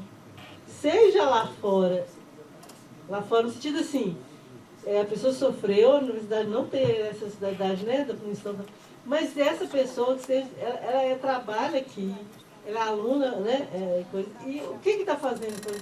Sofrimento, depressão. Então isso vai gerar um lastro de problemas que a gente poderia, na prevenção, numa escuta, numa seriedade, transparência, de tratar o assunto, poderia evitar muitos problemas. Porque, igual eu falei, já tenho medo, não posso falar, eu vou ficar quieto, entendeu? Um sofrimento interno, né? Mas tem pessoas que precisam de ajuda e pedem ajuda e estão gritando por ajuda. Então, assim, é difícil, principalmente a questão, né, de provas, mas não é impossível. Porque situações de instituições aconteceram, né, de pessoas que estavam, né, por anos fazendo pessoas sofrer assédio moral. Chegou um momento que, bateu na porta. Então, assim, é possível, não é impossível acontecer, sabe? E porque uma pessoa corajosa, e foram outras na frente. Então, assim, tem isso também, porque viu confiança na instituição, óbvio, está tratando isso, entendeu? Então, assim, precisa fazer isso, né? Então, isso acontece em instituições, acontece. A gente vê na mídia, vê, não vê, né? Vê perto, no mídia, a gente está vendo, a gente vê. Às vezes a conta vai bater. E se precisa, porque o sofrimento é muito grande, depressão, né? E não anda, o aluno não sai da universidade, porque, né, ele fica evade, quando ele não evade, ele fica, né, parado, às vezes não sai, não avança, fica 8, 7. Então, são algumas coisas assim. Então, nesse sentido, são vários outros problemas. Estou falando especificamente nesse sentido, de assédio moral e sexual, eu acho que a instituição precisa construir sim, né? PRGP puxou isso no sentido de a PRGP é só servidor, não, né? Então, assim, ela anuncia para todo mundo lá uma situação, são pessoas, mas que a gente, na cabeça da gente, o login lá, à tarde, fala servidor, à tarde, eu PRGP servidor. O que acontece? O PRGP, o administrativo, por isso que tem que ser integrado, a gente precisa criar isso, né? Não, eu acho que não é impossível. É difícil, mas a gente precisa começar de algum ponto. A gente está começando já. Não, isso é que você não tem noção. Com certeza. Você não tem noção. A gente tem que ter paciência. De como esse assunto não era discutido paciência, e pôr de batapê. De lembrar era que, conversa, hein? Imagina, é um problema complexo. Problemas complexos, eles não requerem soluções simples. Não. Então, por isso que a gente precisa São ter paciência. pessoas, né? Só para finalizar, que eu tô com medo que eu vou pegar voo hoje. Que horas? Eu tinha marcado 13 horas. Fica aí, Ivone me disse que ia me levar num restaurante maravilhoso para almoçar. Eu tô de olho Vamos redistribuir ela para cá, né? Só uma sugestão para a Rosana, que eu vou dar. Aí, só 3 coisas de crime, tecnicamente falando, é ato obsceno, no caso lá do coletivo, aí entra no crime de ato obsceno, que aí é você fazer para uma coletividade, sem ter um indivíduo específico, aí vai ser o crime de ato obsceno. Ele tem pena mais leve do que o assédio sexual e o outro. E tanto a calúnia quanto a injúria são crimes também. A calúnia, injúria e crime. 3 crimes que protegem a honra. Então, aqui você dá a obscena a honra pública, e esses 3 é a honra do indivíduo. Então, a injúria é quando você afeta a honra do indivíduo, por exemplo, igual a acusa de ter traído, tá, beleza, publicamente. E a calúnia é quando você acusa de ter cometido crimes. E ele não cometeu esse crime. Esse crime da calúnia, ele ainda pode ter agravantes, no sentido de ser enquadrado também como denúncia caluniosa, no sentido porque você gasta todo um processo jurídico, no fim se prova que a pessoa não cometeu aquele crime, e se você sabe que a pessoa que fez a calúnia, ela já sabia que a pessoa não tinha cometido o crime, aí nós temos uma denunciação caluniosa que vai ter ainda um agravante sobre isso. E ainda tem também uma característica quando é servidor público, viu? Quando a calúnia é perante servidor público. Então, eu vou até, a partir dessa pergunta, a próxima vez que eu fizer essa palestra, eu vou acrescentar um slide sobre, e se eu fizer a denúncia de forma inverídica? Eu vou acrescentar um slide para a próxima vez que eu fizer isso, que eu achei interessante a gente fazer porque isso. ajuda, né? Falando da calúnia específica, nesse caso seria calúnia, porque você vai estar dizendo que ele cometeu um crime, aí é calúnia. Beleza? E ato obsceno. Nossa, Érica, então, Rosana, não sei se é possível falar com o Bortoni, que é um assunto tão importante, deixar no nosso site talvez um link em algum lugarzinho lá, né, para a gente poder fazer denúncia, né, eu acho que o Bortoni vai topar. Deixar facilitar as coisas, deixar uma cartilha ali, alguma coisa. Até esses slides da Jacão Dá até igual o doutor Assédio Moraes também. E esses desenhos, gente, eu que faço, esses esquemas, eu dou minhas aulas, eu ensino assim pros meninos. Aí dá pra tirar um print dele assim. Eu vou tomar vergonha na cara e vou fazer essas coisas no meu canal, fazer os escartezinhos. Um dia eu vou pro digital. Mas a gente está gravando também a palestra, a gente vai subir pro YouTube depois e deixar disponível. Tá? E me deixa triste aqui de não ver a presença de diretores de instituto. Né? De pessoas que estão lá em cima. Isso daí eu sinto falta. Quando a gente fala assim, eu sou da Exatas e tal, mas existe um pensamento, sabe, na hora que você deu e-mail, você recebe 50 e-mails por dia. Né? Eu, pelo menos, recebo. Então, você vê aquilo ali, e talvez, eu não sei o modo de fazer uma chamada, talvez, eu não sei. É por isso que eu falei que tem que parar, tem que parar todo mundo. E conscientizar, porque nós somos educadores, antes de professores, nós educamos. Né? Quantas vezes que às vezes a gente até evita de alunos de cometer suicídio? Já aconteceu isso na minha sala. Na minha sala, de aluna que queria cometer suicídio, né? E a gente percebia, é bom para a gente poder perceber e analisar como educador, né? O que está acontecendo, alguma coisa que pode estar aborrecendo uma aluna ou um aluno, e você chegar e perceber aquilo e falar, agora, vem cá depois da aula e chamar, o que aconteceu, eu posso te ajudar? Já aconteceu. A aluna falou para o professor, eu vim hoje, eu estava decidida a cometer suicídio depois da sua aula, não por causa da minha prova. Mas assim, brincadeira, né? Mas ela estava decidida. Aí a gente chamou e conversou. Então é importante a gente, como educador, pena que a gente, quantos professores tinham aqui? Somente eu e Aldo, não sei, 2 ou 3 professores. Gente, quantos professores são na universidade? Isso é um absurdo, sabe? Então, aquela coisa que eu falei de exatas foi uma provocação que eu fiz.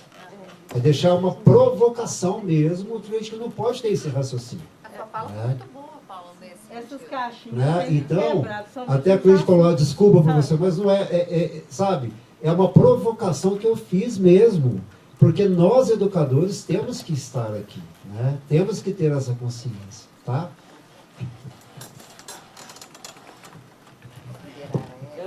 É muito bom ter essa liberdade de falar, na maturidade, né? E na sabedoria de falar, né? Das coisas, mas é muito bom poder ter essa liberdade. Érica, seja bem-vinda. Obrigada, pessoal. Encerra só falar, me fala.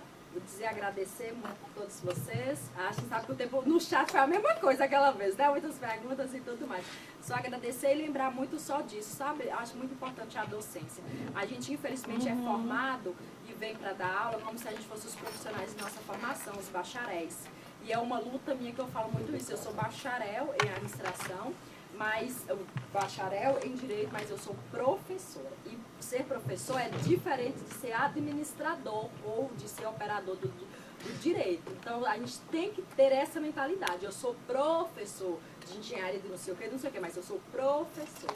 Aí eu sou um operador social. Oba, gostei. Agora realmente acabou, gente.